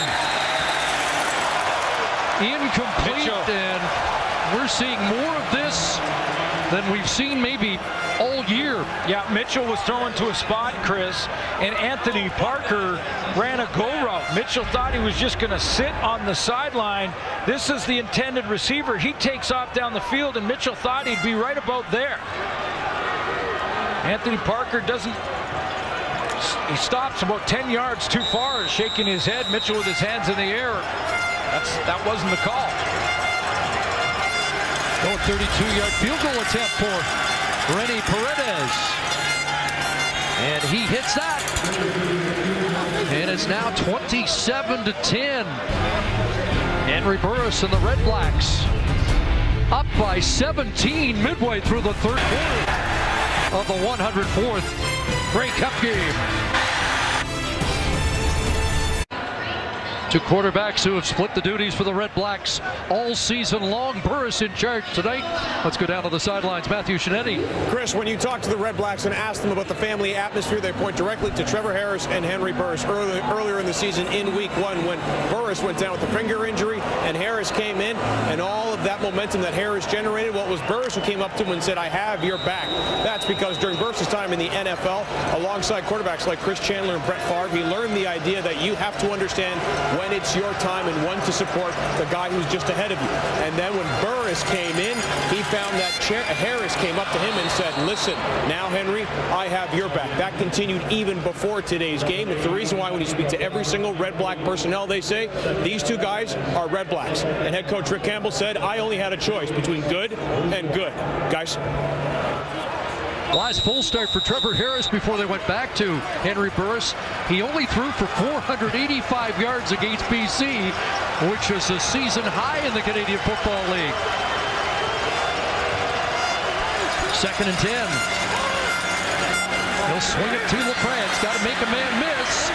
Makes the first man miss, but still dropped by Jamar Wall, short of the first down at the 40.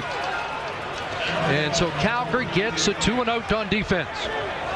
3 points off the turnover, gets a little bit of momentum back for the heavy favorites, and then a stop, 2-and-out on defense. Devon Claybrooks dials up a blitz, and mission accomplished on that drive. Our man short, now LaFrance comes onto the field, and he's one of the protectors. Or early off the side of his foot. Finch across the 40 and angled out at the Calgary bench around the 46. Let's go to the Calgary sideline. Sarah Orleski. Well, Chris, it's been bothering Jerome Messam that they have not been able to get the ground game going. You can see it on his face. 7 seasons in the league, 5 different teams, 2 most outstanding Canadian awards, and yet this is his first time at the Grey Cup, and it's in his hometown. He said he is looking for that Hollywood finish to this season. He is trying to prove the naysayers wrong, that the reputation that has followed him throughout his career is not deserved. He really appreciates the opportunity that Dave Dickinson has given him. He knows he has big shoes to fill with the retirement of John Cornish to this season, and he wants to get it done here tonight.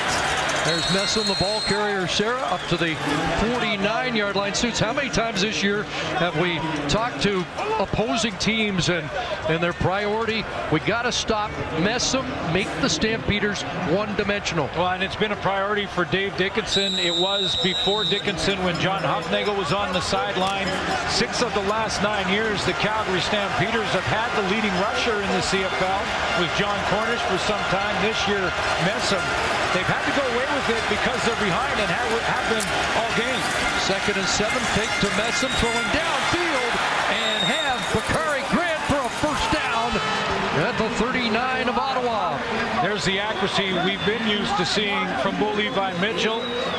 Like he threw that fading away a little bit, but still was bang on, almost throwing to that spot for Bakari Grant. Comes from the left of your screen, runs that corner. He's running one-on-one on that outcut on Terrell Gavins, a 22-yard gain. And Gavin's back in the defense for Ottawa. 1st and 10. Pressure on. The ball is caught by Grant. This time a sure tackle by Antoine Pruneau. Sent Terrell Gavins off the edge, Chris, and Pruneau comes from the safety to cover Bakari Grant. He thought about it. Pruneau almost jumped that, wanted to undercut that throw, and elected to go for the tackle, the sure tackle, and put Calgary in 2nd and medium. Dave Dickinson eyed the clock. 2nd and 5. They're in field goal range, but thinking about more than that. 2nd and 5. Pressure over the middle. That pass caught was Durant touch. He gets up. Lamar Durant is into the end zone. Touchdown.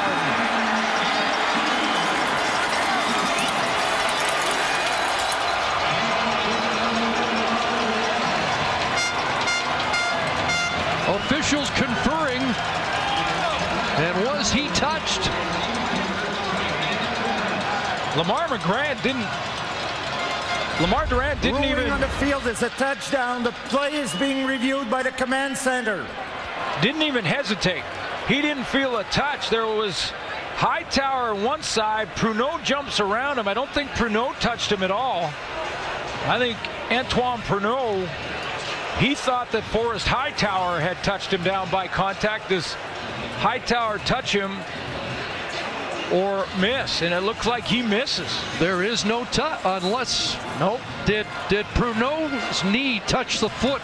I don't think Durant or not. I don't think it did, Chris. From that other angle we saw, the first angle, I don't think it did. We can take another look at it. Boy, it looks a lot closer from this camera angle. Strange to see two defenders just jump away.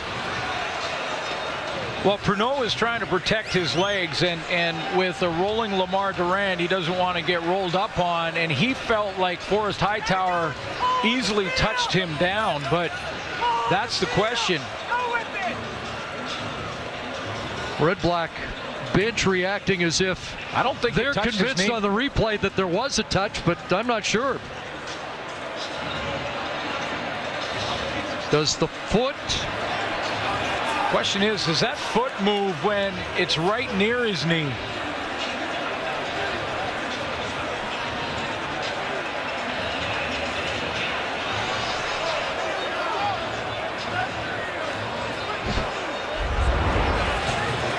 Bench gesturing as if Ottawa sees a touch, but it's up to the command center as they continue to look at the replays. Let's take a look from this shot again here. Watch in the right knee of Pruneau. Is there space in between that toe as it goes by?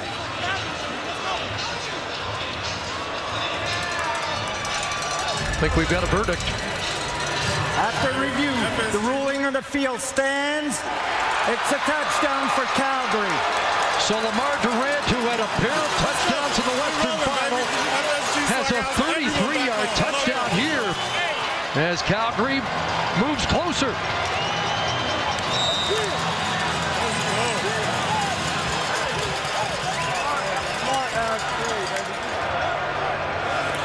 Kid from Centennial High School, Port Coquitlam, with a major score. The convert is good, and it's a 10-point lead for the Redblacks as Calgary scores on back-to-back possessions with a field goal and touchdown.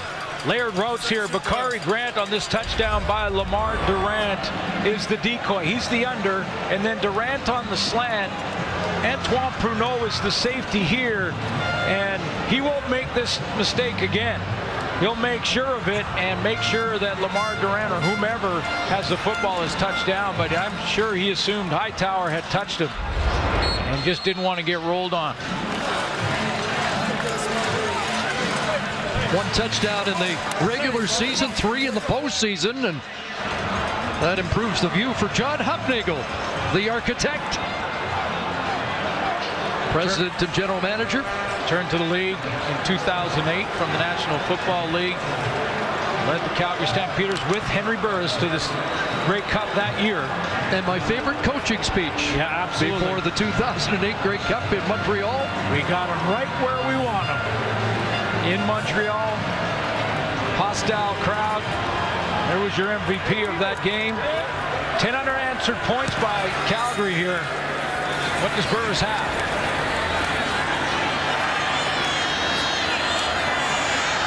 On the return, Trayvon Van fumbles the football, and Dexter Jenkins got it. Well, there was a couple of mistakes last week by the Redblacks in the third quarter that got Edmonton back in the football game. On the field was a fumble recovered by Calgary. The play will be reviewed by the command center. And again, the automatic review off a turnover. And Van is down, and I think Ottawa's going to get the ball back, aren't they? Look like that right arm and the forearm. The hand doesn't count. He can put that left hand down. That's not down by contact yet. So he's not down there yet, but he is when the forearm hits there. That forearm touches, it can't cause the fumble. Yeah, that's Redblack football. After review, the Ottawa returner was down with contact. His elbow hit the ground with the football. Ottawa will keep the football. First down. And a sigh of relief from Rick Campbell. Boy, was it ever. And maybe a reminder to his team, secure the football. settle down here. The momentum just shifted. Big lead last week and a fumble on a kickoff that opened the door for Edmonton to make it interesting. But it is Ottawa football at the 34. Burris over the middle, and that one nearly picked off. Brandon Smith, all-star defensive halfback, yet to register an interception this year. Was close there. Henry Burris this week told me that against this secondary, one that he respects, he's got to throw the ball on time, and that time Brandon Smith just took a gamble. Almost got there. 2 and out in the last series, trying to avoid the same fate here. 2nd and 10. Pressure coming, and Burris got it away, and a quick close there by the middle linebacker, Singleton. And it is back-to-back 2 and outs. Devon Claybrooks dials up a disguise here. He shows Henry Burris like he's going to blitz and send the house. All the linebackers, they end up dropping out of there. He wants to show, look at this, Charleston Hughes off the edge, and then those guys are going to end up turning around and dropping out of there, including Alex Singleton. Just 4-man pressure. But a challenge here from the Red Black bench. Well, they may have tried to look for illegal contact, which is now a penalty that can be challenged by the coaches. Ottawa is challenging the ruling in the field. They believe there was roughing the passer on the quarterback. The play will be reviewed. Also a penalty that can be challenged.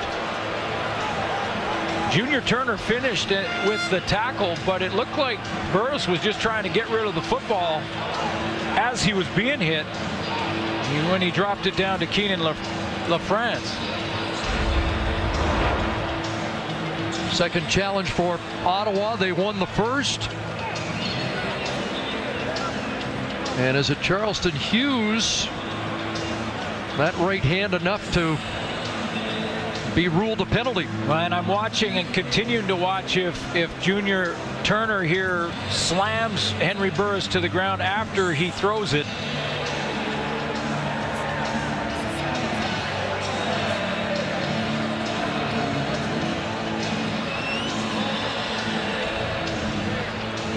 No, that was just Turner bringing him down, but now the question then is just that Charleston Hughes hand to the side of the helmet, which is marginal.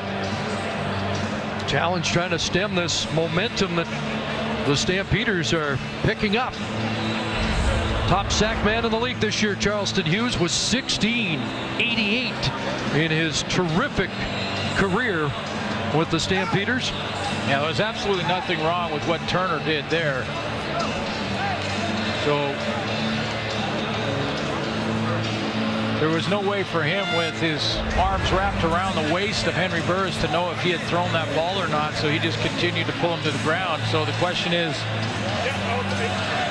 that hand to the head from Charleston Hughes enough? Well, they've called this tightly this year to protect quarterbacks, and we have not had the rash of injuries we did a year ago. After review, the ruling on the field stands. It will be 3rd down. This was Ottawa's last challenge, and they're charged a timeout. 3rd down. That change made halfway through the season, that if you lose a timeout, you lose your challenge, you lose a timeout.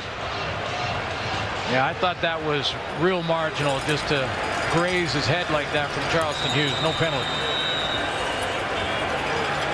So the punt team on. Finch awaits. 2.5 to go, 3rd quarter.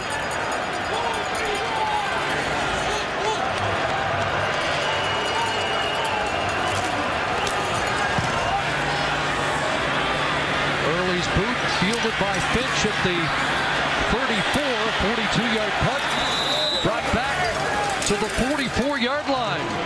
Well, you mentioned it, that momentum is starting to shift a little bit. This is a 15-win quarterback with a winning percentage better than Warren Moon, better than his coach, Dave Dickinson. How about Doug Flutie in that group? Now over 100 starts for Flutie, 51 for Bo Levi Mitchell. I know a lot of people are saying, let's see when he gets up to 100 starts, but no denying the best win percentage in CFL history after 51 games. And he's got a little momentum back in Calgary's side. Last time he threw more than 2 interceptions a game, game 1 a year ago against Hamilton. And that pass is on the money. And brought down by Tavares Daniels. Excuse me, Kamar Jordan, 88 with the catch.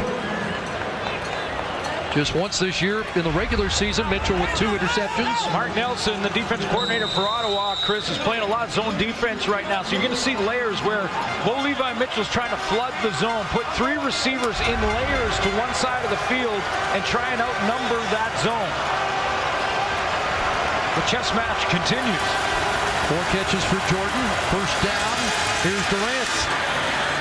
Brought down at the 40-yard line. He's got 9. What it does is it forces Mitchell to be patient, forces him to take these 8-yarders, these 10-yarders, and complete it, keep moving with the lead. Mark Nelson banking on they're not going to be able to make it all the way back. And, of course, that Ottawa offense can help out with some points to answer the 10 unanswered from Calgary.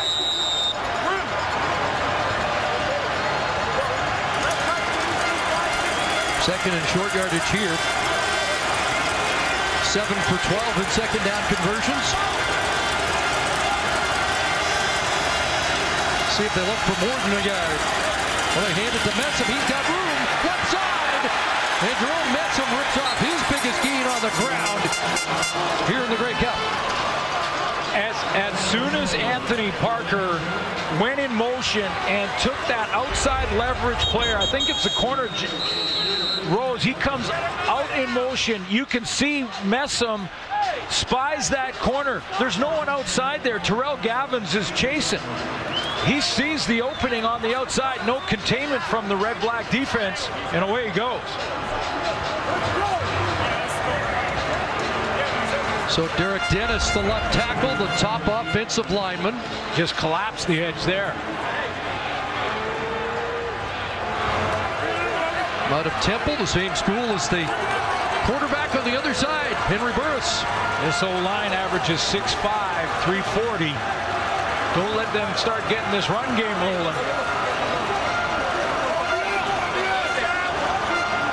One of the reasons they were favored in the game, a star-studded cast, and they had the big haul at the awards on Thursday night. Ottawa had a few finalists and had to sit and watch Calgary go and collect all the hardware.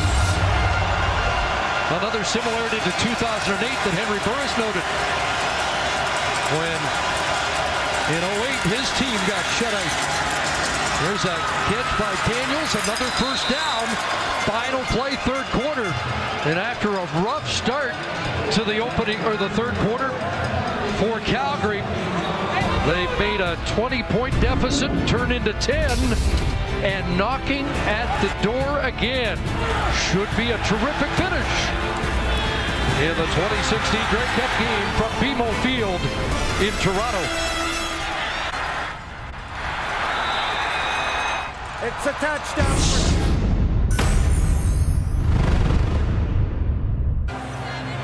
20-point lead down to 10, and Calgary threatening to score again. 133 yards of offense for the Stampeders in the third quarter. Ottawa Redblacks in the first half had the edge in time of possession by almost 10 minutes. That has now changed. The Calgary Stampeders had the edge in that third quarter by a couple of minutes in time of possession. And the last 3 series for Ottawa, a pair of 2-and-outs and a turnover. We're getting our money's worth. We've got to finish going into the fourth quarter. And Bo Levi Mitchell starting to get on a bit of a roll.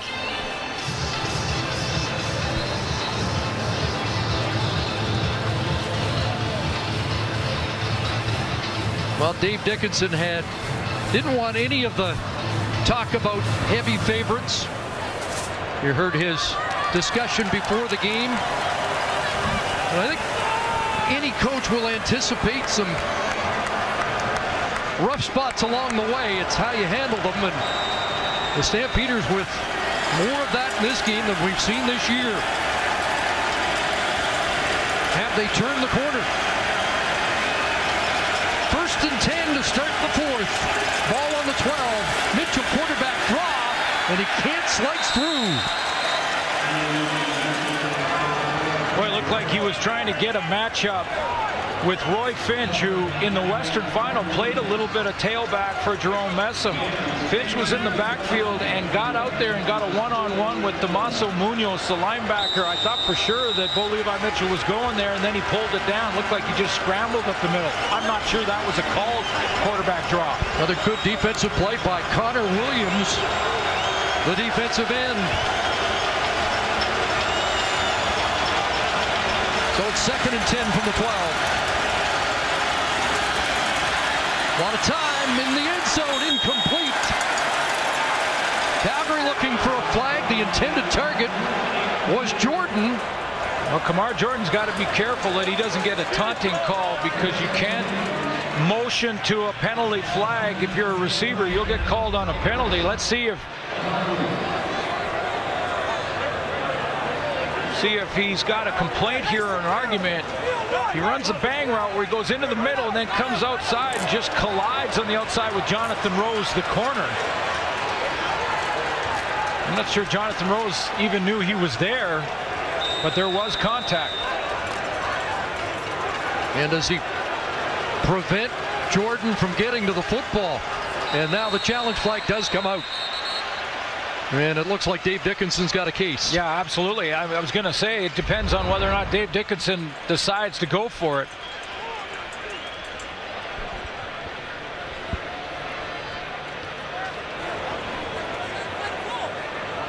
Calgary is challenging the ruling in the field. They believe there was defensive pass interference under number 88. The play will be reviewed.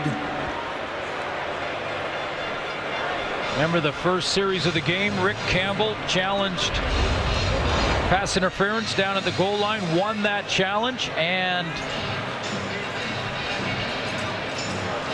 by the way, it doesn't matter that Jonathan Rose isn't aware that Kamar Jordan's in there. If he makes contact and impedes him to the football, well, that is the textbook explanation on pass interference. Rose is trying to explain to his teammate, I think it's incidental. We just bumped into each other, didn't even know he was there. But and you can't make contact. Sorry, Chris, but you can't make contact after 5 yards. Some people in the Ottawa organization thought he was their top defensive player this year. Young guy who just kept getting better on the corner. One of 2 Nebraska Cornhusker corners in this game. After review, there was defensive pass interference. Ottawa, number 34. The foul occurred in goal. Ball will be placed on the 1-yard line. Automatic first down for Calgary. Dave Dickinson, who's on the rules committee, took a look after watching that play and said, yeah, that's pass interference. It's whether Jonathan Rose knows he's there or not, he can't impede the receiver while running his route. And clearly he did that. Well, both teams 1 for 2 on challenges in this game. And this sets up 1st and goal at the 1. Andrew Buckley comes in. Tied Russ Jackson's record for most touchdowns by a Canadian quarterback this year. And he'll take the right side and has a touchdown.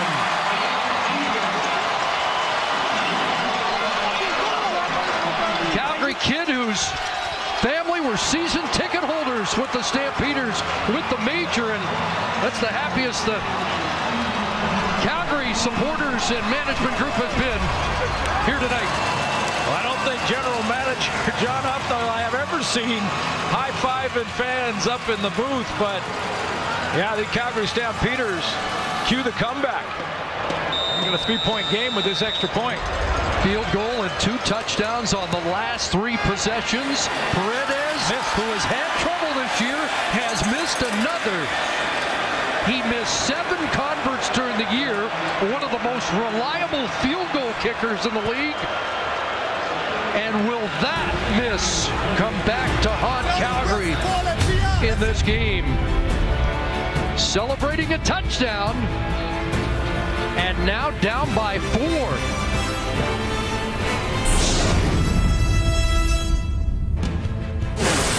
The 104th Grey Cup on TSN is brought to you by the all-new 2017 GMC Acadia. We are professional grade. 1 week ago in the Eastern Final, Redblacks had a 25-3 lead. Edmonton closed to 28-23 before Henry Burris in the offense scored a clinching touchdown. The run of this game very similar now, 27-23 after leading by 20. Big series coming up as Jamil Smith with a return up to around the 35-yard line. Monster series for the Ottawa Redblack offense. Last 3 series of the third quarter, a pair of 2-and-outs and a turnover. Calgary's defense dialing up some disguised blitz and dropping, and it's causing problems for Henry Burris, but they absolutely have to respond here.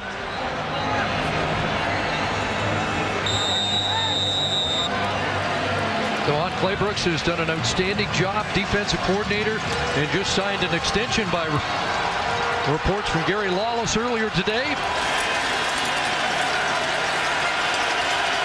Can Calgary's defense keep the momentum going, or can Henry Burris get it back?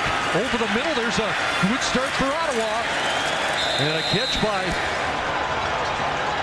Brad Sinopoli. First down across the 45.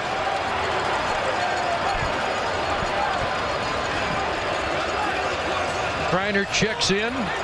I think Burris is going tempo, calling plays on the line of scrimmage so that Claybrooks can't make substitutions. Jackson and Sinopoli in motion. Fake to LaFrance. Another open man. Ernest Jackson's got another catch. Glenn Love brings him down, but 2 plays and the Redblacks are into Calgary territory. You often hear us talk about managing the pocket. Good quarterbacks manage the pocket well. After the play fake here to LaFrance, Henry Burris has to deal with the man in his face coming off the edge, and watch how he manages the pocket. He'll step back up, be patient, throw around that rush, and find his target, Jackson, over the middle. Halfback blitz from Jamar Wall. 12 and a first down to the Stampeder 52. This time it is LaFrance. Huge hole. Keenan LaFrance, first down. He was the man that scored that touchdown to slam the door in the face of the Eskimos last week. Good blocks as they just try and push to the right, that offensive line, and then Keenan LaFrance is going to cut back off it. Just slide to the right, the entire line, and then the cutback lane is there, and 27 takes it. 3 plays, 3 first downs. Hayden and Jackson in motion. Burris sets up, trouble, dumps it off, and it falls incomplete. Off Cordero Law's fingertips. Boy, that time on that backside, Brad Sinopoli, Chris, helped in the protection and really didn't have to. The Calgary Stampeders just sent regular 4-man pressure, and had he released, Sinopoli would still be running with the football. Micah Johnson slow to get off. Looked like he was going to take a knee, but does get to the sidelines. Derek Wigan takes his spot. This is what the Temple offense will do to get that defense scrambling a little bit. Henry Burris, 17 of 21 in second down conversions. Second and 10, has time, but throws an interception. Deontay Evans has the pick.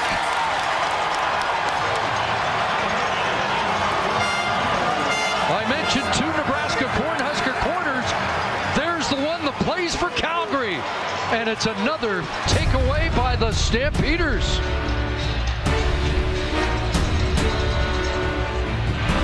Intended for Kreiner. Picked off by Evans. Calgary football when we come back. Jason Momoa in a Discovery Original Series Frontier. Sundays at 9 Eastern, 6 Pacific. There are 4 divisional corners in the CFL. All 4 are playing in this game tonight. 2 for Ottawa in the East Division All-Star team, and 2 in the West. Deontay Evans, one of them, a big play there as he sat in the zone defense on that throw from Henry Burris. Ottawa threatening to make it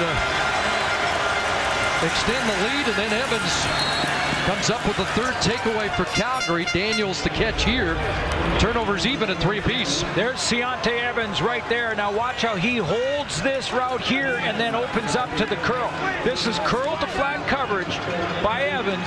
He's lets his man free to the deep man, and now he's just going to slide out. If Henry Burris tries to throw it wide, he moves to that and sits in that curl, comes up with the interception. Hope you're enjoying wherever you're watching. 150 countries around the world on ESPN2. In for quite a finish, and Roy Finch is stopped on second down.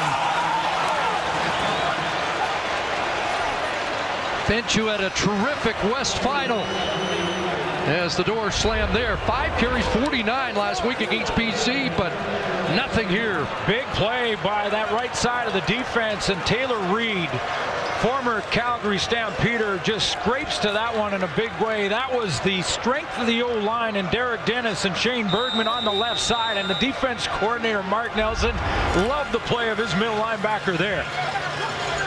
Ain't gonna stop, man. Hey, we ain't gonna stop. So Maber to punt. Jamil Smith awaits.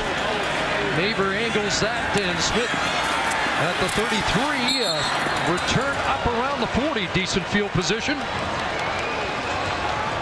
for Henry Burris. The clock down to just over 9 minutes left. Well, he was told this week that between these two teams, he is the only quarterback, or the only player, I should say, that was alive the last time an Ottawa team won the Grey Cup. Again, another reminder to where Henry Burris sort of politely rolls his eyes and goes, there you go again, telling me I'm too old to play. He's got him in front. Can he finish? Tony Gabriel sending a message yesterday, was not able to attend, watching in the Boston area tonight. Of course, there was late drama in 1976. Nothing doing here. Josh Bell, the safety, comes up with a quick stop. Tell you what, the Devon Claybrooks now starting to dial things up. He's going to bring all these guys. You know what he's going to say? I'm going to bring 7, and I'm going to put them right on the line of scrimmage. We'll line up off at the beginning, and then we'll rotate up, and here comes Bell, too. He was the 7th. And that was no run lanes for Keane LaFrance. Game within a game. Can Burris counter it? This time they send 4. Kreider's got the catch. Kreider's got a first down. Across midfield as he broke a tackle, and the big target, 6'3", 220, finally brought down at the Calgary 50-yard line. And you got to love that Burris went right back to the same side, the same receiver, and after the same corner that just intercepted him on the last series. And it's a wide field throw. You have to throw this ball on time, or it's going the opposite direction. And Ciante Evans had just picked him off. He went right back at it. Joe Burnett not in that Calgary defense. Matt Buckner's move to the corner as they shuffle things around. Dropped off to LaFrance. Keaton LaFrance to the 45, and he has 5. 30th completion of the night for Henry Burris. Henry Burris just looked to the sideline. Jamie Elizondo looked like he wanted a particular play here on 2nd and medium. Got their play charts there, and on those charts we'll have 1st and 10, 2nd and long, 2nd and medium. See which way Henry Burris goes here. #1 passing team in the Canadian Football League this year. 2nd and 5. Burris double clutched, and now looking deep. Kreider brings it down. He made a circuit catch in practice that went viral earlier in the week. This one is even bigger. On the same route, in the same area, except it was the practice field, not the game field, not with 6:47 left in the 4th quarter. This is big time. Over the top and pulls it down on Matt Buckner.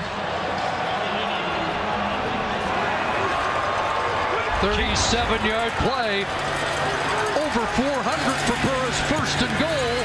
And he'll go to LeBlanc again. Dropped at the 1. Evans with contact. LeBlanc thought he rolled in. And now they'll confer. Well, and LeBlanc thought that he wasn't touched. That's why he reached across. Let's see if he was touched when he hit the ground. Or did he get up and then touch? Ruling on the field is the ball carrier was down with contact. Looked like he got him on the leg, and they'll mark it at the 1. I think he did. It looked like there was contact made with LeBlanc on the ground. So second and goal. Hold on. Well, now they want to check. We've got an injured Stampeder, and that's why they've got to stop play. Ciante Evans. Woozy. And he's going to have to come out.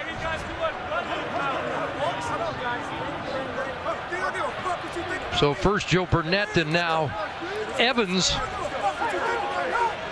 from the Stampeders secondary. I think Ciante Evans was the guy that touched Patrick LeBlanc down by contact. Adam Berger, former BC High School Player of the Year, will have to come in. They've already got Buckner in that secondary now. He's playing again on that zone up on the top, and he dives here. Not sure what happened. Just sort of stays on one knee, went back in the huddle, and then took a knee after they broke the huddle. Wonder if that was the effects of maybe a play before.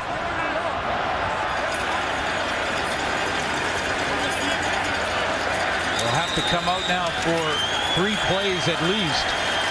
Late in 1976, Ottawa was stopped on the goal line in the series prior to the winning touchdown. Burris trying to barge in. It does! Touchdown! Henry Burris.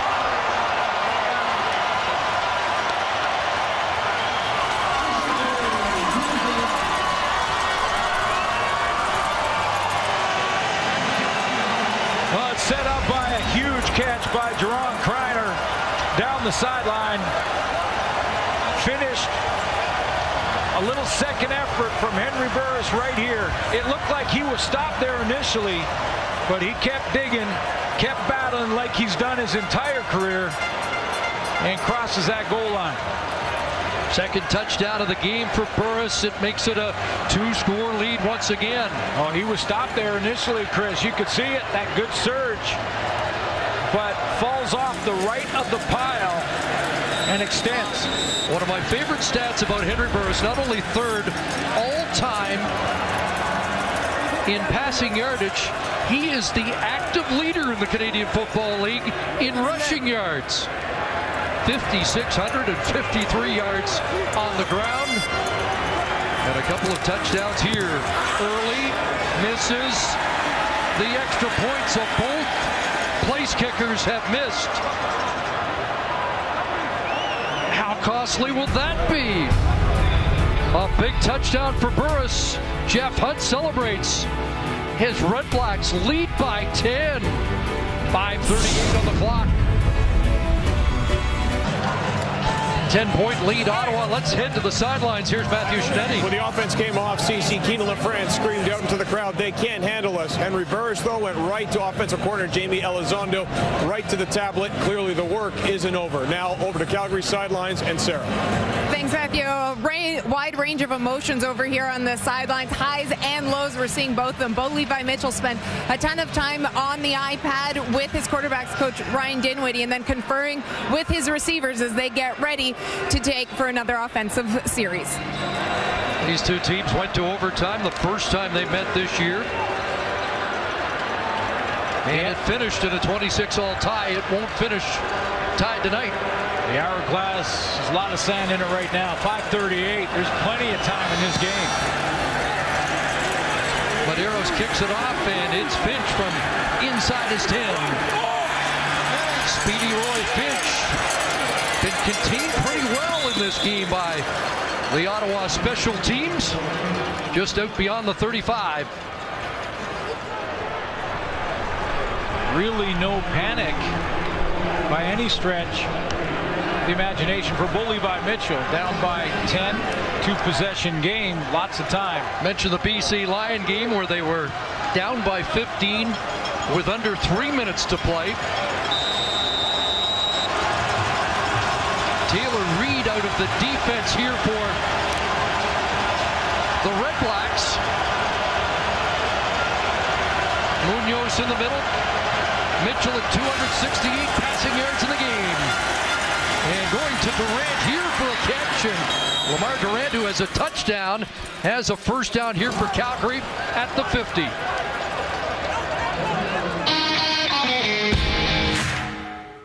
Those tough on the field deserve a truck that's tough on the road.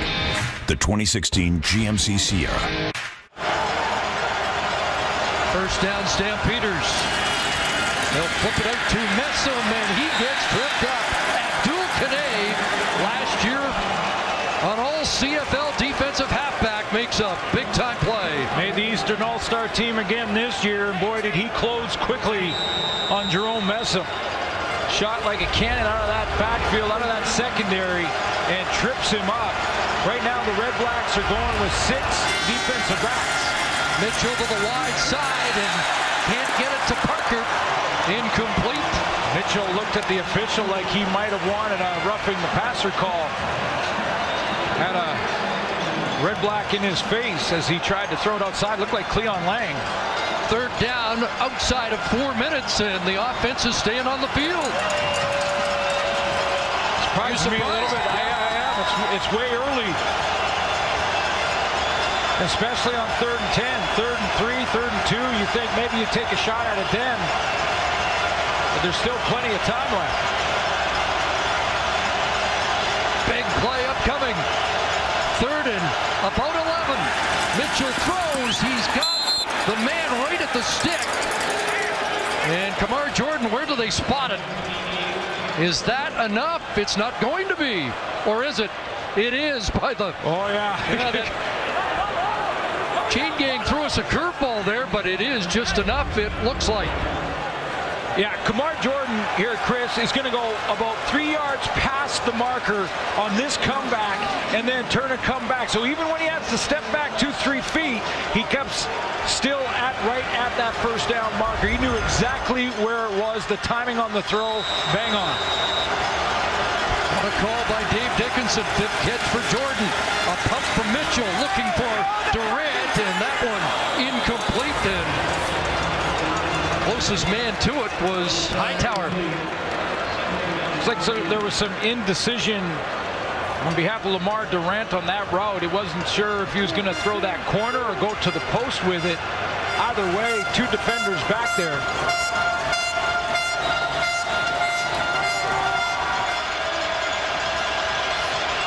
Felt like a home crowd for Ottawa here tonight, and Greg Ellingson trying to stoke that crowd into making noise for the defense. 2nd and 10. Messam releases. Mitchell hit as he throws, and it is intercepted. It's Forrest Hightower with the grab. And for the first time this season, Bo Levi Mitchell has been picked off 3 times in a game.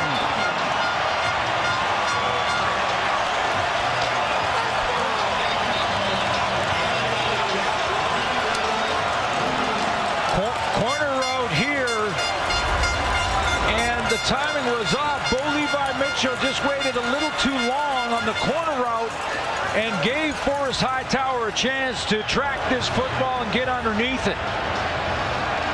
Just didn't put enough on it. He wants to throw that right to the boundary. Now, was the pressure in Mitchell's face the reason that he underthrew this?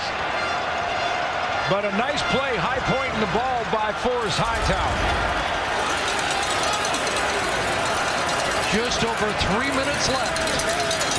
Ottawa trying to take time off the clock. Short gain LaFrance. Micah Johnson the tackle. And Forrest Hightower with the 3rd interception of the game. Mark Nelson's defense continues to shine here in the Grey Cup.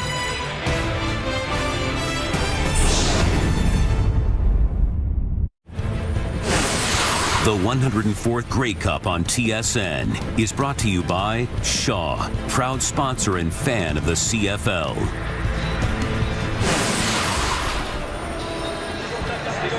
Under 3 minutes to go.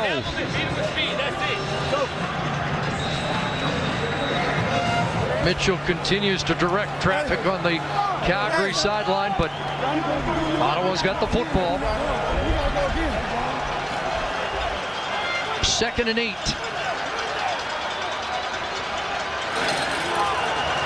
Couple of first downs will be lethal here.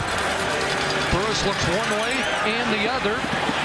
Pass caught, but it'll be short of the first down for Ellingson.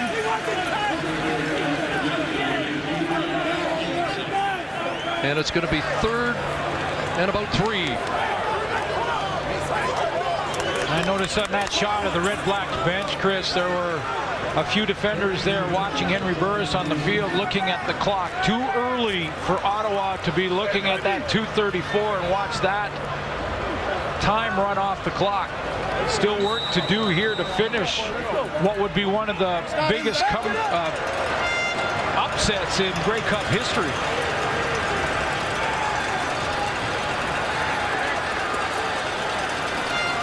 Clock stopped on that last play. Calgary bench animated about the fact he was out of bounds to stop the clock. And here's Finch. 45-yard punt. Finch on the return. And he gets loose. And brought down across the 30-yard line. Cedarius Bryant limited the damage when it looked like Finch might have something going. What a great sight it is. And still, we have a lot of work to be done before this one's decided. Yeah, this game's still in the balance. Will Levi Mitchell has 2 opponents now, the Redblacks, and that 2:21 left on the clock. But I've seen 2 majors scored in less than 2 minutes in this game.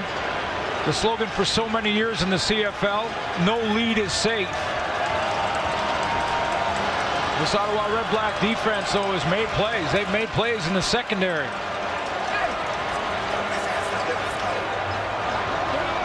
So Jonathan Rose up. Well, this game being played on C&E grounds. The last 3 games played here were won by a coach by the name of Campbell.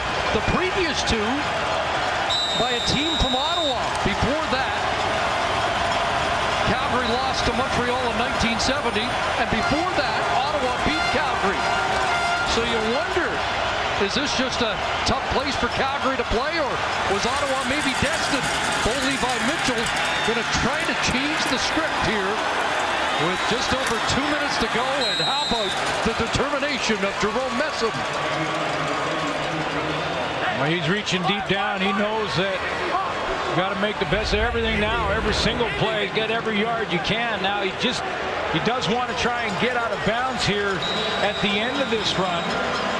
Outweighs Abdul Kanay by a bunch. Mitchell over 300, takes a shot, and it's caught. DeForest Daniels down the rail, and the Stampeders in business at the Red Black 27. Looked like Terrell Gavins from the linebacking core had dropped out of there. There's Gavins. Now he's got a lot of ground to try and cover, and he gets held up on that inside route by Kamar Jordan. When he gets held up there, he can't get there in time to Daniels, who takes the hit and hangs on. Looks like he got there a little early too. What a catch. 5th catch, 71 yards. Last week he had 4 for 107 and a touchdown.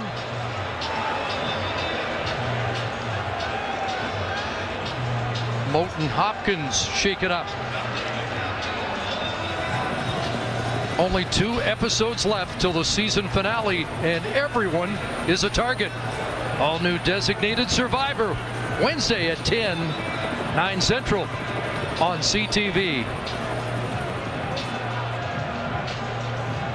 Hopkins One of the veteran leaders of that defense, defensive tackle. Everybody wide. Hey, y'all hear me? Everybody wide. And they stay cool in that Calgary huddle, don't they? Yeah, I got you.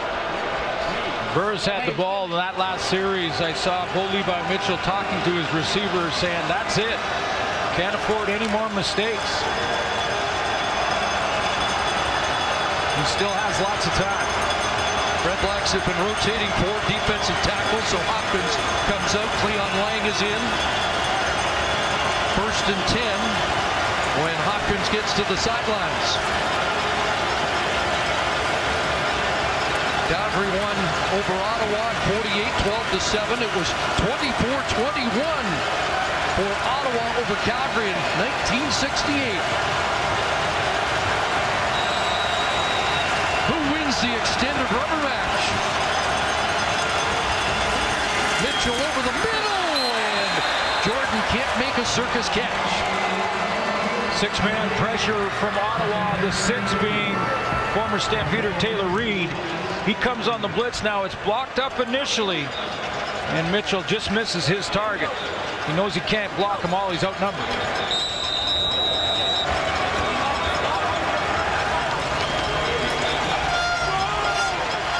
Jamie Elizondo talking to Henry Burr saying, you need more points.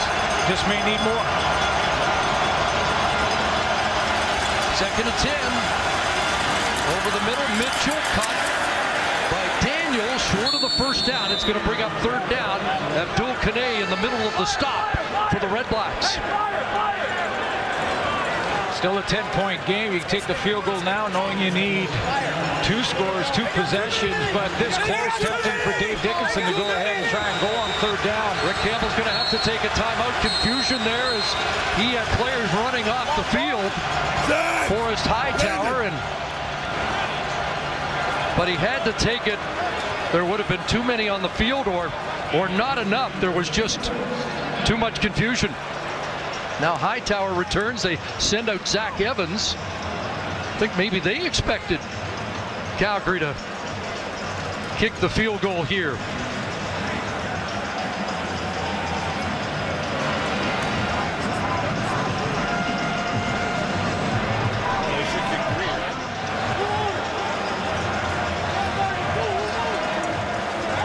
Jeff Hunt hanging on for dear life. Timer, please reset the clock to read 1 minute 44 seconds. Interesting discussion. Do you go 3rd and 2? Well, when down by 10. You're in the red zone now. You need a major in one of your 2 possessions that you want to get. Final 2. You have to kick it onside anyway in either scenario. Big play. Need 2. Jet sweep. It's Daniels. 1st down. Touchdown.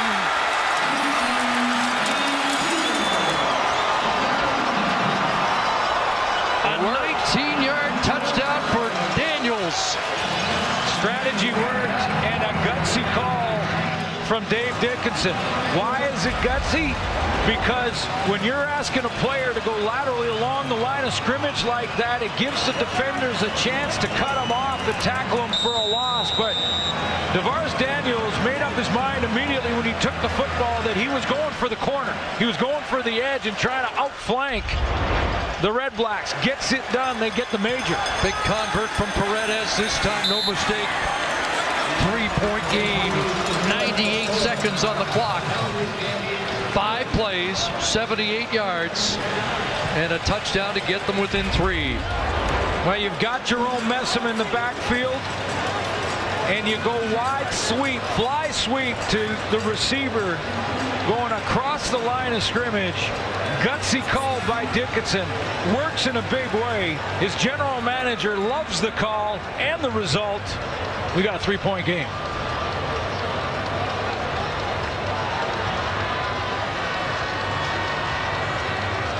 Why tonight?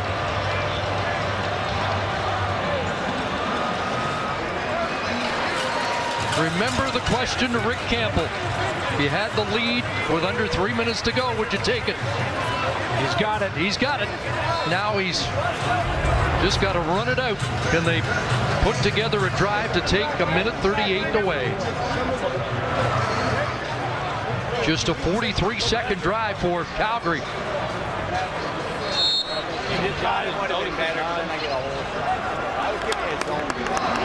And the other discussion, you likely kick it deep, don't you? You're right in that bubble area. Another 20 seconds on the clock, or 10, even 15 seconds in. I'm saying you probably kick it deep for sure. I mean, Mark Killam, veteran special teams guy. But then again, the way that Henry Burris has played, over 400 yards passing, do you want to give it back to him with a deep kick? You try for the onside now. Well, here comes Kamar Jordan, which might tell you that they've got something else on. That's onside time. So the hands team may be on for Calgary. They've got both Maver and Paredes, so short kick possibility looms even larger. Yeah, they're going short kick the way they're lined up. Paredes, no. Maver, yes. Up for grabs. And Calgary football.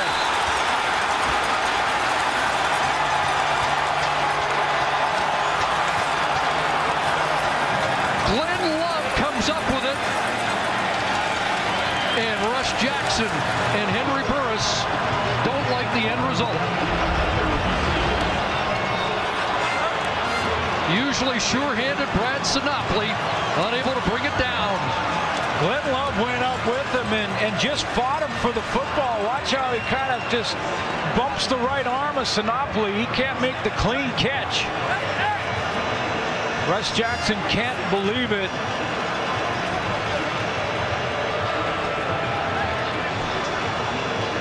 Ball traveled 10 yards, legal kick, and a good one. Quarterback of the team that beat Calgary in 1968. Sinopoli shakes his head in disbelief. Calgary down by 3, but with the football. Today, quick close on Anthony Parker. Forward progress midfield, and it's a 6-yard gain.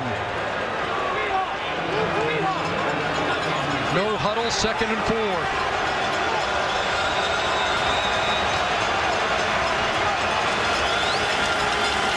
Quick hitter, and it's caught by Daniels. A first down at the 45-yard line. 7th catch for Daniels. Got that touchdown run to get them within a field goal. Rene Paredes has hit from 52. One more first down is comfortable field goal range, but maybe there already. Of course, they like to take some time off the clock, too. Blitz over the middle, caught for Curry Grant. Brought down at the 30, but field goal range now. And Calgary thinking about more than that. Absolutely. You know, in the first couple of plays of this series, you're thinking, get in field goal range, make sure you can tie this football game, push it to overtime. Now Bo Levi Mitchell's thinking major in the win. Calgary going to call a timeout. This all the result of a successful short kick. And we should mention they put it on the foot of the punter, not the regular place kicker. And Rob Maver got it done. Got it back in the hands of Bo Levi Mitchell. And now Paredes gets ready if need be. 8 overtime games in the regular season this year. Please reset the clock to read 1 minute and 6 seconds. A minute and 6 seconds on the clock. Two teams were tied at 26, went to overtime, and remained tied.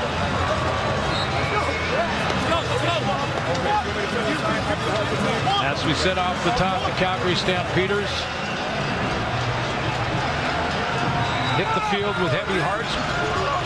Their fallen teammate early in the season, Mylan Hicks. And there's his mom, Renee. in the stands at BMO. Fake to Messam. Into the flat for Corey Grant's got another catch. He's dropped around the 21-yard line. Close to another first down.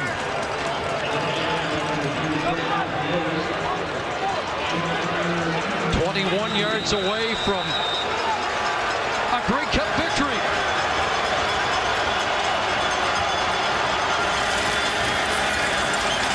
Over the middle, incomplete. Flag flies. Kane slowed up the intended target, Kamar Jordan. I want to say Abdul Kane grabbed the towel of Kamar Jordan coming out of that break. Defensive pass interference. Ottawa number 14. Point of foul. Automatic first down. Boy, Chris, it was a nice route. Kamar Jordan is going to run this post route here, and watch how Abdul Kane, as he's coming out of his break, he's an outside fake back into the middle. He grabs onto the jersey. Actually, it's the T-shirt underneath that jersey of Jordan. Doesn't let him get to the post. That's pass interference, impeding the receiver to the spot, to his route.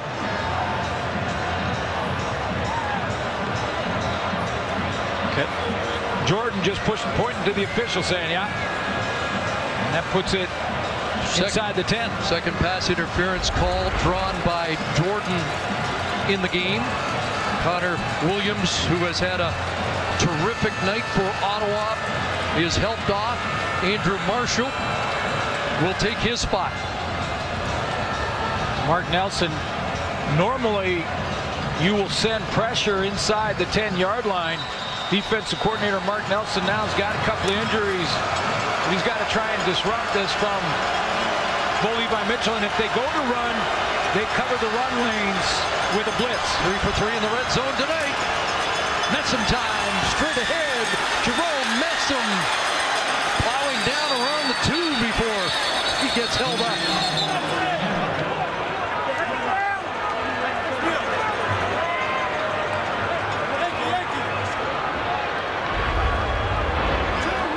Looked like Jerome Messam took on the entire Ottawa defense. It felt like it wasn't, but it felt like all 12 were trying to push him back the other way. He got right down to the 2-yard line. Calgary on the doorstep to steal this one.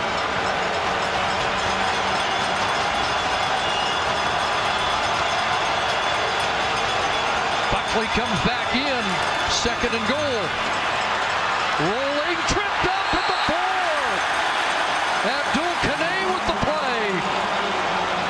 And now do they kick the field goal, or they go for the win? Dave Dickinson trying to show like Buckley's going to go on that quarterback sneak again, then roll the quarterback out and have him throw, but all the receivers and targets covered down. Anthony Parker, the push route to the sideline is well covered, and Kane trips him up. Just got the right ankle. Armchair quarterbacks will say not Messam at the 2. Dave Dickinson thought about it and then kind of gestured in frustration. We've got to kick it. Clock runs, game tied. 10 seconds remaining. Well, 9 away from overtime, as you mentioned. 8 overtimes during the year. Maybe one more. Abdul Kane, after drawing the pass interference penalty flag, his 2nd of the game, comes up with maybe the defensive play of the game for the Redblacks. Timer, please reset the clock to read 10 seconds. 10 seconds. Well, Kane saving the game for the Redblacks. And a good decision by Andrew Buckley to not try and force a throw when it was well covered and turn the ball over there. He's got at least Calgary tying this football game and pushing it possibly to overtime with 10 seconds to go. But you're right, Chris. All the discussion will be about why 33 didn't get the ball on the 2-yard line in Jerome Messam. But Dave Dickinson was successful when he went to that DeVaris Daniels fly sweep to get that first major when they were down by 10. Went to the well one too many times. Down by 20, but have fought back. Shades of 1981 when a heavy favorite. The Edmonton Eskimos fell behind 20 at the half, fought their way back, and Dave Cutler kicked a winning field goal on the final play. Punched that kickoff downfield. Jamil Smith tossed down. And they've got time for one play. Big team! And it's going to go to overtime. Big team! Can't turn the ball over here. Have it ripped out of a running back or receiver's hands here, Chris, and put Calgary in automatic field goal range.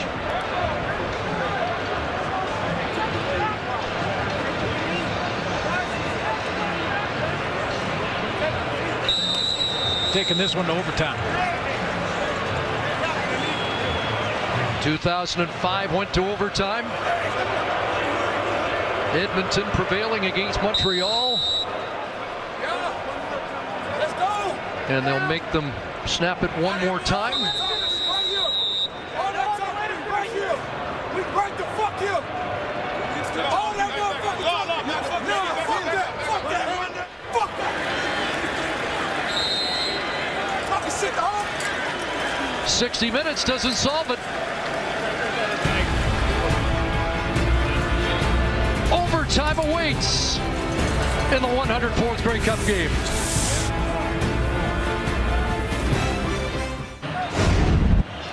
Well, we mentioned we've done this 8 times this year and now a 9th in the Grey Cup game, so we'll refresh your memory about the rules. Now there'll be a coin toss again. Winner of the coin toss will have choice to either play defense or take the ball. You'll play mini games. You have to match what the offense scores from the 35-yard line in. And this coin toss is big because you'd love to go second. Thanks, guys. No timeouts. No timeouts.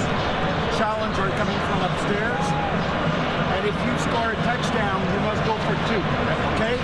Basically, that's about it.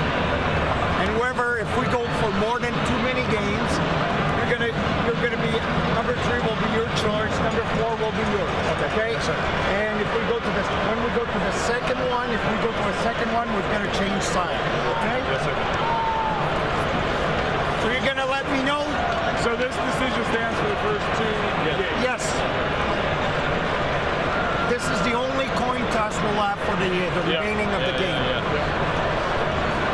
You can tell how it's important it is. We're making sure the ground rules are understood. The white insert is still heads, the other side is tails. Few rules, no timeout. No challenge. Challenge will come from upstairs. If you score a touchdown, you must go for 2 points. Calgary, your choice. Heads has been called by Calgary. This is a head. Calgary has won the toss. You want defense first. Which side are you going to take the ball out here? Okay, so we're going to go this way. Calgary will be on defense. Ottawa first down. So the Stampeders win the toss to start the game and to start overtime. And that means it will be Ottawa with the football first. Yeah, and you see that Bo Levi and Mitchell, how they were excited to win that toss because they now get to go defense first, see what the Redblacks can produce offensively, and then they know exactly what they have to do when they take the field. However, it can put pressure on Bo Levi and Mitchell if Henry Burris can put the major on the board and the 2-point convert. Calgary 2 wins in the tie against the Redblacks in overtime this year. Ottawa won in the season opener, a Grey Cup rematch against Edmonton, tied Calgary, and then lost to Saskatchewan and Hamilton in overtime. If they match and go to a second game, they'll move to the other end of the field. Over 400 yards passing. Henry Burris is going to add to it. So from the 35, a high shotgun snap and an inside handoff, and about 5 yards to the 30-yard line for Keenan LaFrance. And a defensive score here by Calgary ends the game.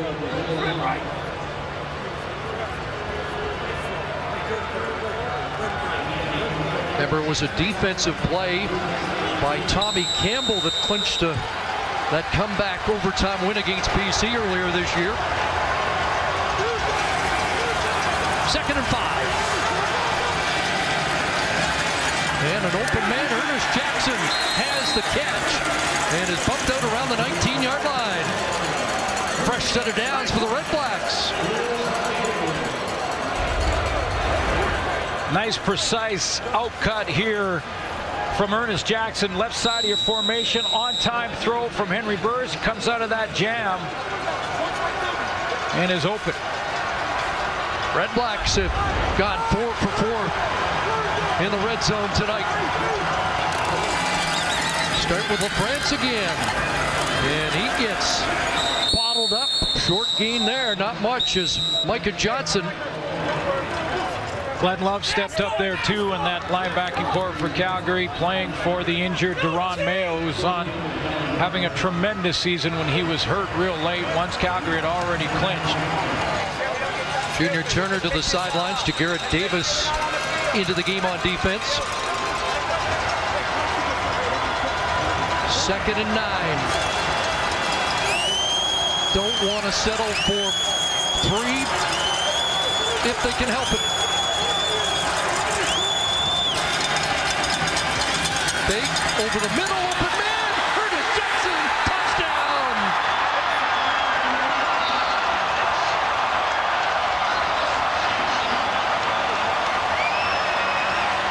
Not his most sure-handed grab of the year, but maybe his biggest. What theater from the right of your screen. It was 3 or 4 juggles. 2, 3, 4, finally corrals that football while he's in the end zone. Got to go for 2 now, Henry Burris. If he gets it, Bo Levi Mitchell will have to match all 8 points. Their touchdown leader with 10 in the regular season. The Eastern nominee from MOP with a big grab there, and now a critical 2-point. And into the back, and he can't find him. Payton was loose, and Burris can't make the connection. So it's 6. Is that enough?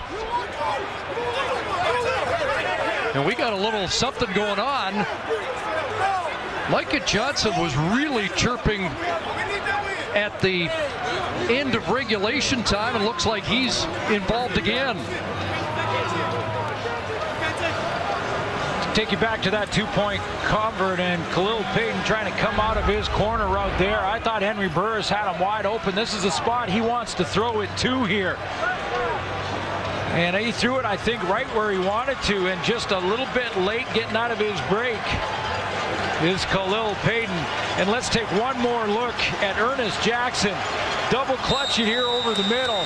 I thought the safety, Josh Bell, was going to react, and he slipped trying to make his break, so he was way late to the party. What does Bo have? Well, the advantage of going second, you can play 3-down football, and he's going to try and do it in one play. Incomplete.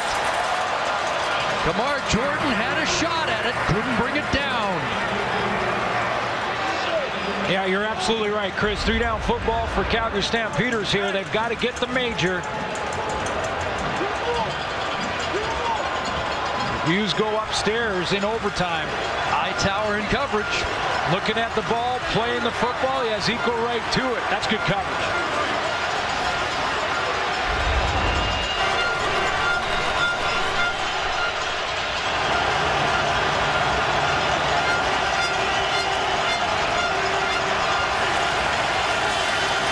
Second and 10. Quick hitter. And they're down to 1 play.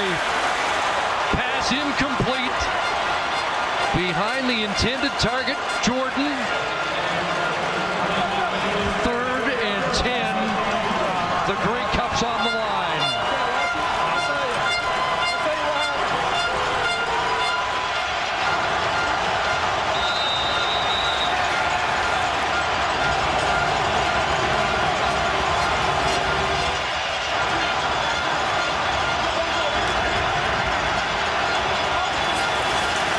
They are